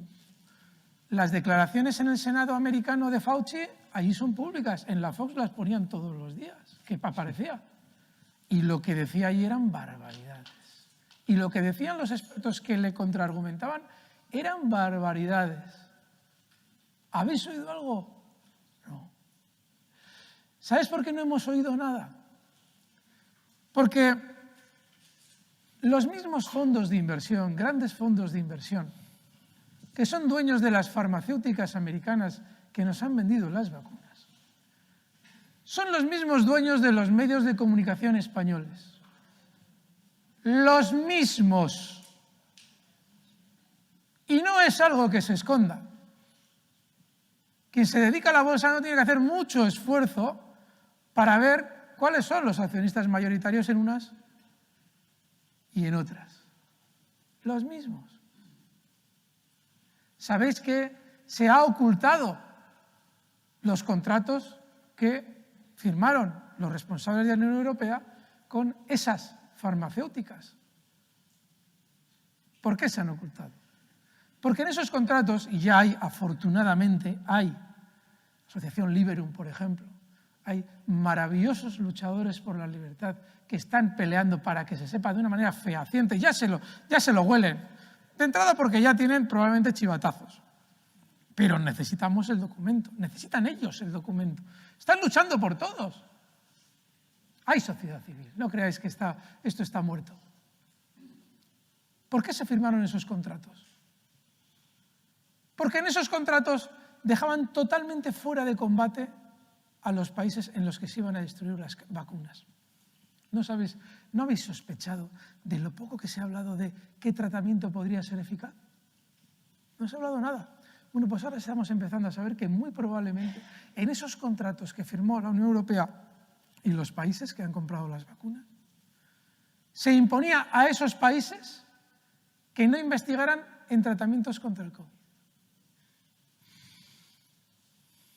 Claro, luego aparecían en los especiales de Calleja y decía el becario de turno que estaban investigando contra el COVID que no les pagaban ni 3 duros y sabían que en 5 meses iban a la calle y eran 6 personas.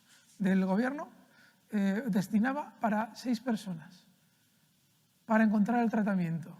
Luego ya que si las vacunas, que si tal. Y dices, ¿cómo puede ser que sea esto un problema tan importante,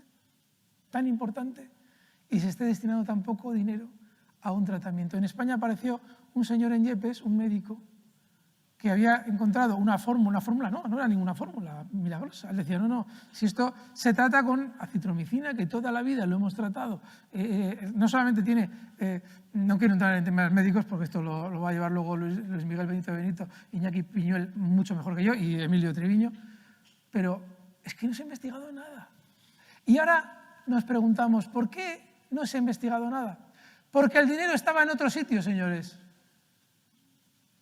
¿Por qué en su momento en la Unión Europea decían que no iban a revelar cuánto dinero se había pagado por las vacunas? La gran mentira fue responder, no, hombre, es que si uno sabe cuánto ha pagado el otro país, puede presionar a las farmacéuticas. ¿Qué mentira es esa? ¿Qué locura es esa? Nos tratan de tontos, pero totales. No se sabía cuánto se pagaba, porque si empezamos a ver cuánto se ha llevado el político de turno, nos damos cuenta de que en cada país el político de turno se ha llevado una cantidad diferente. El político de turno y todos los reyes de taifas que tenemos en España. Por eso en unas comunidades, por lo civil o por lo militar. Comunidades en las que casualmente ahora nos estamos enterando que hay unos efectos inesperados. No quiero adelantar lo que viene después. A lo que voy es a la esencia de lo que estamos comentando.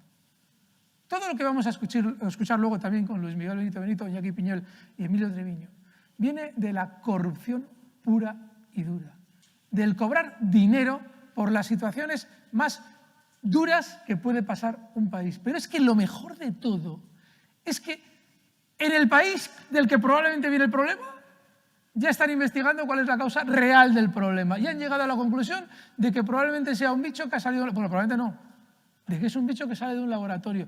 ¡Qué casualidad! Que a las puertas del laboratorio de Wuhan no se había comido alguien un murciélago y un pangolín, no.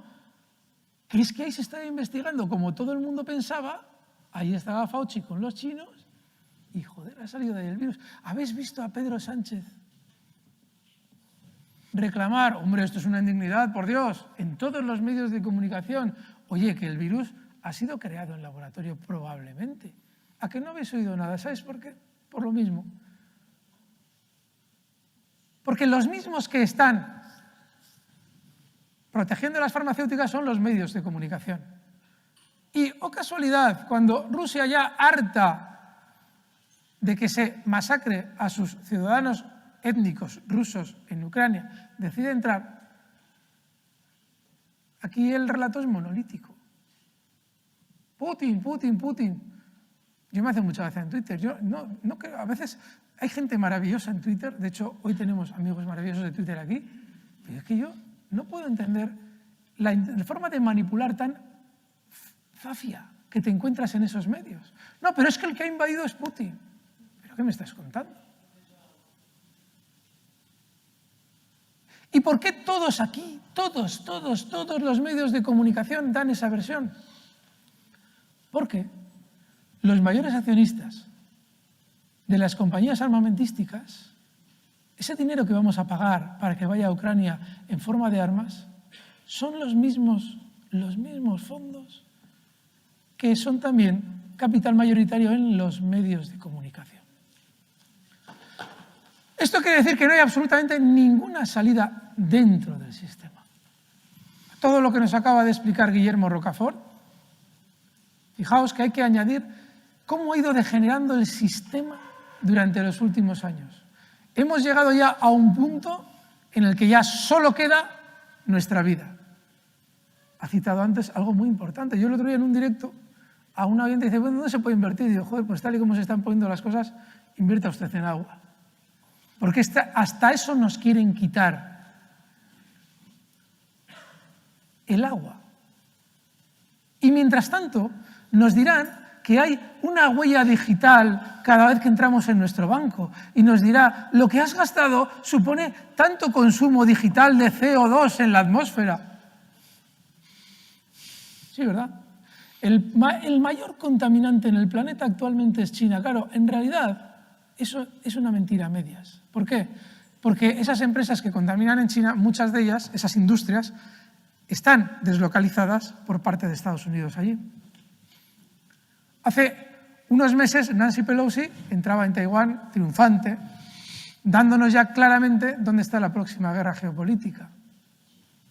¿Y qué es lo que hace China nada más producirse esa entrada? Decir, me descoordino de ti en la lucha contra el cambio climático. El país que más contamina en el mundo. Y a nosotros nos van a decir que hemos comprado un fosquitos y hemos contaminado por nuestra huella de CO2 no sé cuánto. Y que en la siguiente no te compres un fosquito, cómprate otra cosa. Habéis dicho, y ha dicho Guillermo Rocafort, ¿con quién rinde cuentas con Pedro Sánchez cada vez que, bueno, en el momento en el que entra en el poder, cuál es el primer individuo con el que rinde cuentas? Con Soros. Antiguamente, no sé si se conocerás, tú seguro que sí, había una costumbre diplomática con Marruecos, ahora ya ni eso, ahora con George Soros. ¿Y a quién recibe Pedro Sánchez en España con honores de jefe de Estado? A Bill Gates. Vais viendo, ¿verdad? Se van a cargar toda nuestra agricultura. Toda nuestra agricultura se va al garete. ¿Por qué? Porque Bill Gates es uno de los mayores terratenientes ya de Estados Unidos. Luego, habrá también, no solamente, que sufrir por el agua, sino por la comida. Eso es lo que nos viene. Hay un problema en todo esto, y es que, aunque parezca increíble para ellos, es un territorio inexplorado. Yo una vez escuché a Julian Assange unas declaraciones que me parecieron fascinantes. Él decía, no penséis que por mucho que tengan a todo el mundo controlado por Internet, van a ganar necesariamente. Es absolutamente imposible dominar todas las variables. Y lo que estamos viviendo ahora mismo en Europa es un territorio inexplorado en el que los propios gobernantes han pisado el acelerador en masacrar a su población. Ya sé que cuando se utiliza esa palabra se nos antojan bombas atómicas cayendo, démosles tiempo. Pero lo que sí tenemos claro es que nos van a empobrecer. Y lo que ellos no saben es cómo en realidad acaba la película, porque la película esta no se ha emitido nunca. Nunca, es nueva. Luego, recordad esa frase de que el poder no es una situación, es una relación. Y en cuanto se vaya viendo cada vez más necesidad, se irán conociendo cada vez más inquietudes por parte de la ciudadanía. Querrán entender cómo esto ha podido pasar. ¿Cómo puede ser que en la televisión no me estén hablando de esto otro? Y según esas inquietudes vayan surgiendo, veremos si todo acaba como ellos esperan. Yo tengo dudas. Yo no sé si muchos caeremos en todo ese proceso, seguramente sí. Pero que ganen la partida es imposible. Imposible porque siempre habrá personas con la integridad moral de muchos de los que estáis aquí, con la integridad moral de este señor que tenemos aquí delante, que quieran lo mejor para los suyos. Y ya verán cómo eso es universalista. No es España, Francia, Alemania. No. Claro que yo entiendo que un alemán quiere lo mejor para un alemán, pero el alemán no quiere lo peor para el español porque sí. Luego, en realidad estamos todos en el mismo barco. Todos. Y por lo que veis, aunque nos lo silencien los medios, ya en otros países se están moviendo. El cómo movernos, yo creo que Cristóbal Cobo lo ha dicho de maravilla. Hay que ser pacientes y seguir mostrando el camino que viene, mostrando el camino que viene. Ya llegará el momento, de verdad. Yo cuando escucho a la gente, y esto han citado también antes a Rubén Chisbert, le dice, bueno, pero ¿para cuándo la abstención fiscal? No. Yo aprendí algo muy importante con Antonio García Trevijano. Estando en su casa un día me dijo, cuidado, en las revoluciones violentas, los primeros que caen son los primeros que van, y esos caen fijo. Y es así. La nuestra no va a ser una revolución violenta. No tiene ningún sentido una revolución violenta. Hay un caso maravilloso en España, el de Benizar. Habéis oído hablar del seguro. En el momento en el que ya los ciudadanos deciden que no van a votar, hay un acongoje brutal en sus políticos. ¿Por qué? Pues porque obviamente ahí es cuando se dan cuenta de que el ciudadano se ha dado cuenta a su vez de dónde está el engaño. Porque los políticos son los primeros que son conscientes de que te están engañando y son conscientes de que te necesitan. ¡Tú no les necesitas! Ellos te necesitan. ¿Veis dónde está la relación? Tened eso siempre presente. Y os sugiero que no tengáis prisa por ver las cosas. Os sugiero, porque las prisas, dicen en Marruecos que las prisas matan. En lo político también. Cuanto más lleguemos a la ciudadanía, más podamos divulgar, más podamos crear la semilla que hoy germina aquí, más podamos apoyar a otros grupos que también están en esta misma batalla. Más tendrá el veneno el sistema cuando nos quiera someter de una manera militar. Porque es la única manera en la que la podrán hacer. Pero para ese entonces ya habrá muchos militares y muchos hombres de bien en la policía. Mucha gente noble que dirá, como antes ha explicado Cristóbal, o sea, ¿qué voy yo a reprimir a una persona que lo que hace es luchar por comer? Cuando incluso él, aunque a ellos se les respete el sueldo, ya lo veréis, él mismo será consciente de que es parte de una sociedad civil a la que tiene que reprimir injustamente. No hay otro camino que el de la libertad. Y hoy ha germinado aquí. Y muchos días germina en muchos sitios. No tenemos otra opción. No sé cuánto tiempo llevo, porque estoy aquí arrancado y no sé cuánto tiempo. ¿Qué hora es? ¿Me he pasado? Perdón.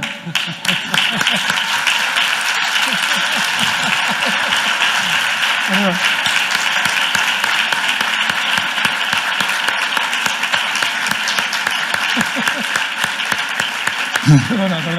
Bueno, ahora tenemos un tiempo de preguntas del público. Alguien levantado la mano. Me quito el sombrero, Alberto, Guillermo, espectacular. Menos mal que se está grabando. Y yo voy a ser muy breve porque no quiero hacer una conferencia paralela. Os voy a hacer una pregunta.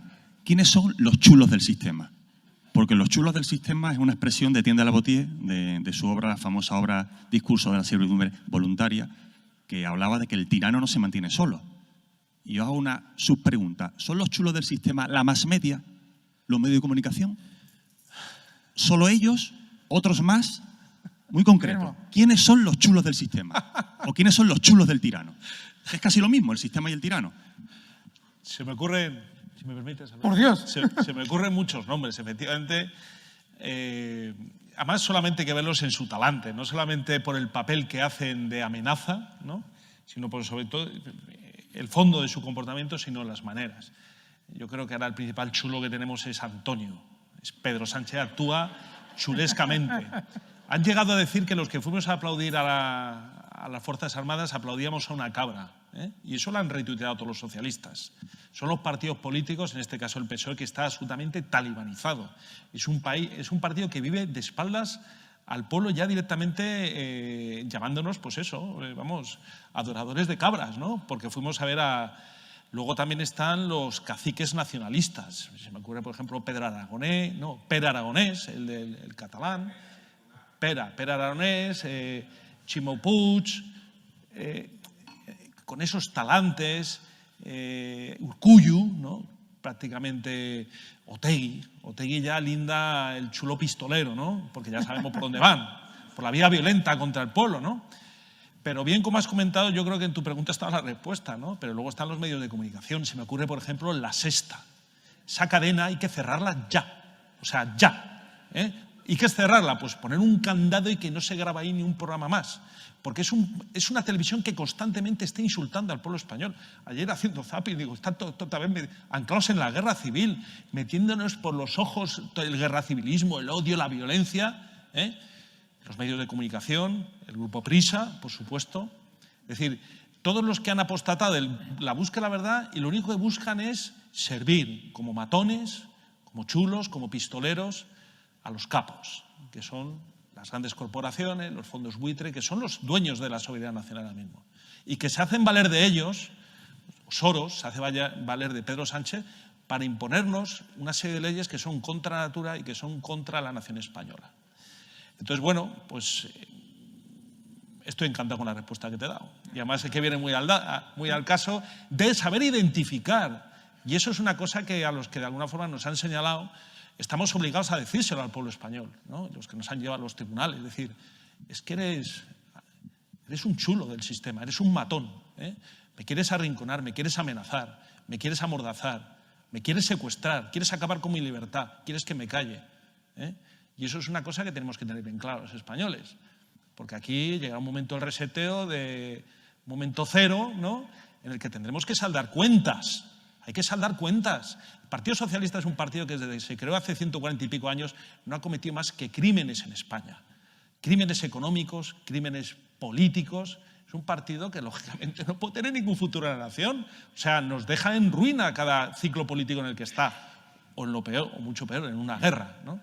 Pero yo creo que ahora mismo, efectivamente, se hacen valer estos capos, Soros y tal, de estos peones, pero que lógicamente, digamos, en vez de hacer autocrítica y tener planteamientos razonables, están apostando cada vez más por una violencia contra el pueblo español, en sus declaraciones, en sus latrocinios. O sea, es que ya no se cortan en nada. El otro día, salió ayer en el The Objective, el secretario de Estado de Memoria Democrática ha comparado la Cruz del Valle de los Caídos, que es un símbolo de paz y de redención y de amor para los que somos cristianos, con los hornos crematorios nazis. Y digo, ¿qué más?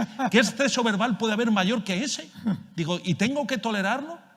Yo, o sea, que soy una persona pacífica, que quiero la paz de mis compatriotas, quiero que todos prosperemos, como han dicho del alemán, del español, que nos llevemos bien todos, distintas religiones, distintas razas.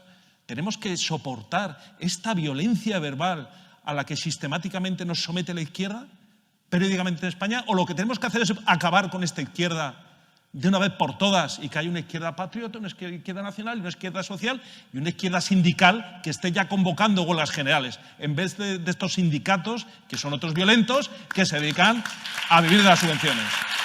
Sí, señor. Sí, señor. Es así. Yo solo digo una cosa, y es que no hay más chulo del sistema que aquel que se querella contra otro que denuncia sus miserias, siendo estas ciertas. Este señor sabe por qué ha sido víctima de ello. Eso es ser realmente un chulo del sistema. Es decir, te vas a fastidiar porque estos me van a mí a sacar la cara cuando tienes toda la razón, pero te vas a fastidiar. Ese es el chulo del sistema. Y ya esto, simplemente acabo, yo tengo en mi casa una estatua de David. Entonces, el David, una figura frágil, una figura joven, pero tiene en su mano una espada, que era la espada de la verdad. Y a sus pies tiene la cabeza del enemigo, del monstruo.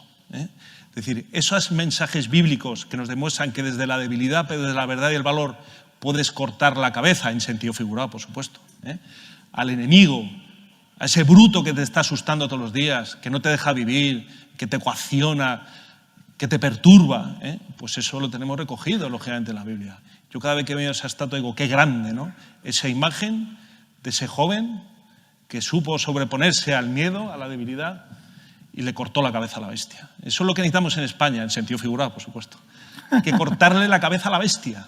Necesitamos espadas intelectuales, por supuesto, y alguna otra militar, si hiciera falta, que corte la cabeza a la bestia, porque no podemos estar, lo he dicho antes en mi intervención, en la España católica de los siglos de oro se justificó teológicamente, por parte además de grandes doctores de la Iglesia, el tiranicidio. ¿Por qué tengo que soportar a un tirano de esta naturaleza? Y no estoy abogando, lógicamente, por esa perspectiva, pero sí legitimando a una lucha legítima frente a aquel que presuntamente de forma democrática, cuando controlan todos los poderes, todas las encuestas, o sea, las elecciones son unos pucherazos sociológicos brutales, te está empujando al precipicio y que sabes que vas a ir tú, irán tus hijos, los hijos de tus hijos. O sea, realmente el tiranicidio, ¿no tendríamos que actualizar esa teoría política, desde un punto de vista figurado, por supuesto, de que España tuviera un... Yo, fíjate, cuando Zapatero destruyó una vez más España, pues, lo que han hecho los socialistas siempre, dije, ¿habrá alguien peor que Zapatero? Tenemos a Antonio. Es decir, tenemos a alguien... ¿Y habrá alguien peor que Antonio? Por supuesto que habrá alguien peor que Antonio, porque el PSOE parirá una vez y otra vez distintos monstruos. Lo que tiene que tener España es una estructura política capaz de impedir ese tipo de situaciones. No podemos tolerar que nos gobiernen descerebrados. La nación tiene que tener instrumentos. Ya no hablo de ni cortar cabezas ni de tiranicidios, pero sí un tiranicidio, vamos a decir, light, político. Es decir, un cese en la alta magistratura que ocupa Pedro Sánchez es lo que habría exigido una nación como la española en la situación en la que estamos. No sé qué estructura habría sido, un parlamento, un Consejo de Seguridad Nacional, o un instrumento que de alguna forma pusiera fin a personajes como Zapatero, como Rajoy también, y como Pedro Sánchez, que nos está llevando al precipicio. Y eso es por lo que tenemos que trabajar, en esa nueva estructura política que nos impida, o que impida que un loco, un descerebrado, o como bien se ha comentado anteriormente, un chulo, nos lleve a esta situación en la que parece que puede hacer lo que le dé la gana. Pero si está cambiando el sexo a las personas de una forma figurada, si nos está llevando a la guerra civil o no nos estamos dando cuenta. Es decir, necesitamos un Estado estable que tenga los correspondientes anticuerpos, y no por esas vacunas, sino que emita anticuerpos para que esto se anule. Y eso es una lección que tenemos que dar los españoles, lecciones en el futuro, para que, dada esa situación, se corrija automáticamente. Con un clic, la sexta se cierra automáticamente. Y Pedro Sánchez se cede del poder. Sí, con quitarle las subvenciones...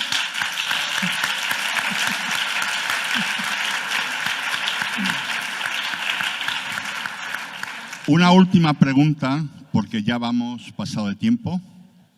Ahora viene la segunda tanda. Y entonces aquí hay un señor que quiere preguntar. Yo quiero ser muy breve. Lo primero, darles las gracias porque se me ha encendido la esperanza, que ya tenía perdida totalmente. Desde el año 75, en que se me acabó la paz social, política y económica, he ido dando tumbos por este mare magnum. Y al verlos a ustedes y a esta persona que estamos aquí, empiezo a creer. Pero lo que quiero es que se me apunten las soluciones reales, el cómo. Porque entiendo que la solución para mí, sin duda, está en el corazón humano. Como decía el gran Papini, que si no cambia el corazón humano, no tendremos soluciones. Y la otra esperanza es el verdadero cambio. Pero ¿cómo se hace ese cambio? Porque si ese cambio es el brusco, el de la aceleración continua, en vez de vida se convierte en todo lo contrario. Por eso espero que me sigan dando y empujando en esa esperanza que he dicho al principio. Pues le agradecemos la pregunta.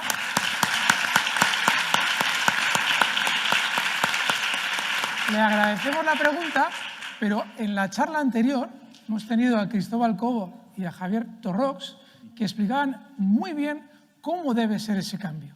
¿Qué es lo que debemos perseguir? Básicamente, se lo diré muy brevemente, ya para dejar espacio a la siguiente charla.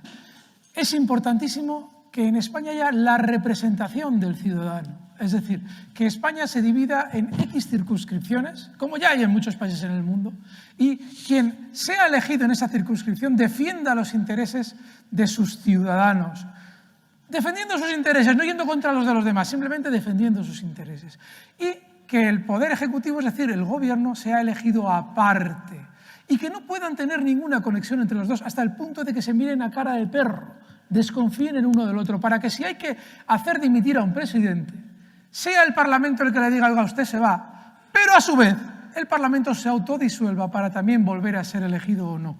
Es decir, una diferencia absoluta de poderes. Y el Poder Judicial, mal llamado Poder Judicial, nunca pueda ser elegido, como estamos viendo ahora en esta vergüenza absoluta política por los partidos políticos, sino por el grupo de todos los miembros de la carrera judicial, visto en un sentido extensivo, todos los miembros relacionados con la carrera judicial, incluidos abogados, obviamente, registradores y secretarios, que elijan el organismo, Consejo General del Poder Judicial, que regirá la vida de los jueces, para que sean absolutamente independientes. Ese es el camino.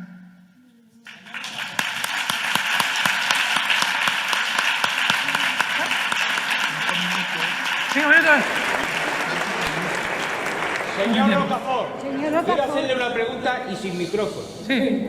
Yo que admiro sus novelas de los almogárabes, me gustaría hacerle una pregunta trayendo a los almogávares aquí, en este preciso momento.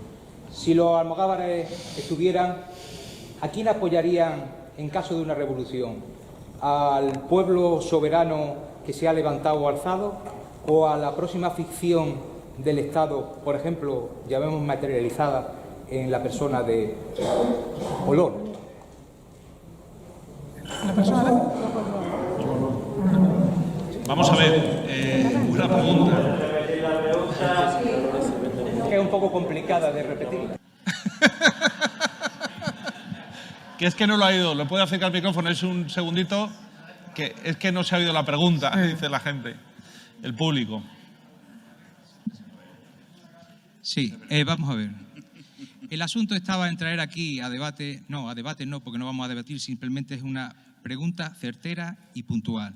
Trayéndolo al almogávares, que usted es un especialista en ello, yo traía a esos guerreros aquí y me preguntaba de si apoyarían al pueblo español soberano, buscando la libertad política colectiva, o esos guerreros apoyarían a una nueva ficción del Estado con una reforma de lo que hay para vendérselo otra vez a los españoles. ¿Para vendérselos? A los españoles como una reforma de ellos mismos. Bueno, buena pregunta. Vamos a ver.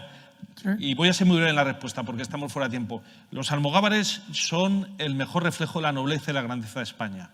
En la novela Raza, sabemos quién la escribió, dicen que los almogávares resurgen siempre que se los necesita, que se pone en jaque la existencia de España. Resurgieron en la Reconquista, son los que vieron el paso de la lucha y de la libertad de la nación durante 8 siglos. Resurgieron también luego en la Guerra de Independencia de 1808 y resurgieron luego en guerras posteriores. Es decir, los almogávares es el código genético español, pues el más noble, el más heroico y que representa y entronca además con la España imperial, con la hidalguía. Es la base del pueblo español, la base meritocrática, la nobleza de armas, la nobleza hidalga, ¿no? Eso que se ha ido borrando, esos valores que tuvimos durante el tiempo, siglos, que fuimos grandes, que luego conceptualizaciones equivocadas del liberalismo a raíz de la Revolución Francesa las llevaron a prácticamente a la extinción. Pero eso late en el corazón de los españoles.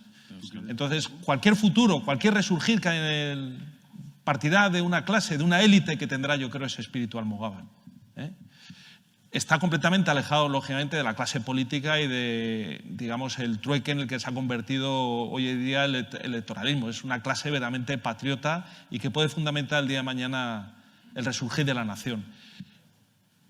Que si será revolucionaria o no, hombre, yo creo que es muy difícil hoy en día que un patriota sincero y generoso y desprendido entre en estructuras políticas, porque esas son las que están viciadas. Uno entra en una lista electoral y ya sabe que hay ahí una cremallera, que hay intereses políticos, que no vas a poder hablar porque el de arriba te va a señalar, que te están censurando, que te están criticando. Y eso es una realidad. Los partidos políticos son estructuras partitocráticas, no son, digamos, responsables.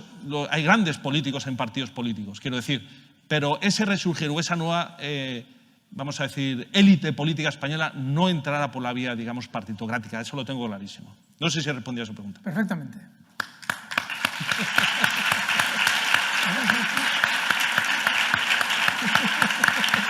Pues muchas gracias, Guillermo, muy bueno. Alberto Iturralde y Guillermo Rocafort. Y la organización os quiere hacer un detalle.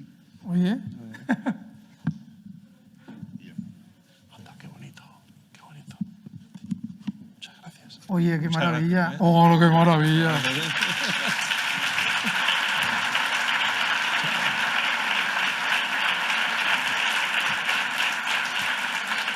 Aquí vienen los nombres nuestros. Sí, sí. Qué bueno. Precioso. Muchísimas gracias. Un placer, ¿eh? Muchas gracias. Gracias. Oye, perdona, has hablado más tiempo, ¿no? ¡Qué va, tío! ¡Te puta la madre! Muy bien, muy bien. Oye, que tengo el micro puesto. Bueno, muchísimas gracias por la ponencia. A mí me ha encantado. Ha sido, para mí, me ha inspirado. Y yo me quiero dirigir a la sala para que darle a esta ponencia un sentido práctico. Porque habrá muchas personas aquí presentes que cuando hayan escuchado todo lo que se ha hablado aquí, se pregunten qué puede hacer. ¿Qué puede hacer uno cuando llegue a la casa esta noche o mañana? Entonces yo os animo a que os involucréis activamente en la lucha política, a que transforméis vuestra propia vida, porque solo transformándose uno interiormente es cuando el exterior puede cambiar. Entonces yo invito a eso, a que nos metamos sin partido, sin ideología, en todos los sectores de la sociedad, y también os quiero invitar a que nos hermanemos. Yo he creado un grupo de WhatsApp muy humilde y del cual me siento muy orgulloso. Estamos realizando grandísimas acciones, estamos creando pequeña hermandad y ese es el camino. Y yo animo a que la persona que no sepa en concreto qué hacer, que si queréis nos conozcamos, yo me llamo Adrián, y que el que quiera unirse, pues que me dé su teléfono y yo lo meto en el grupo. Nosotros cada domingo, en la Plaza de la No Constitución, de aquí de Málaga, de 11:30 a 1:30 nos reunimos para hablar con la gente, nos lo pasamos muy bien y aparte de eso también realizamos otras acciones que son muy cañeras. Entonces, todo el que se quiera unir, pues es bienvenido. Muchas gracias.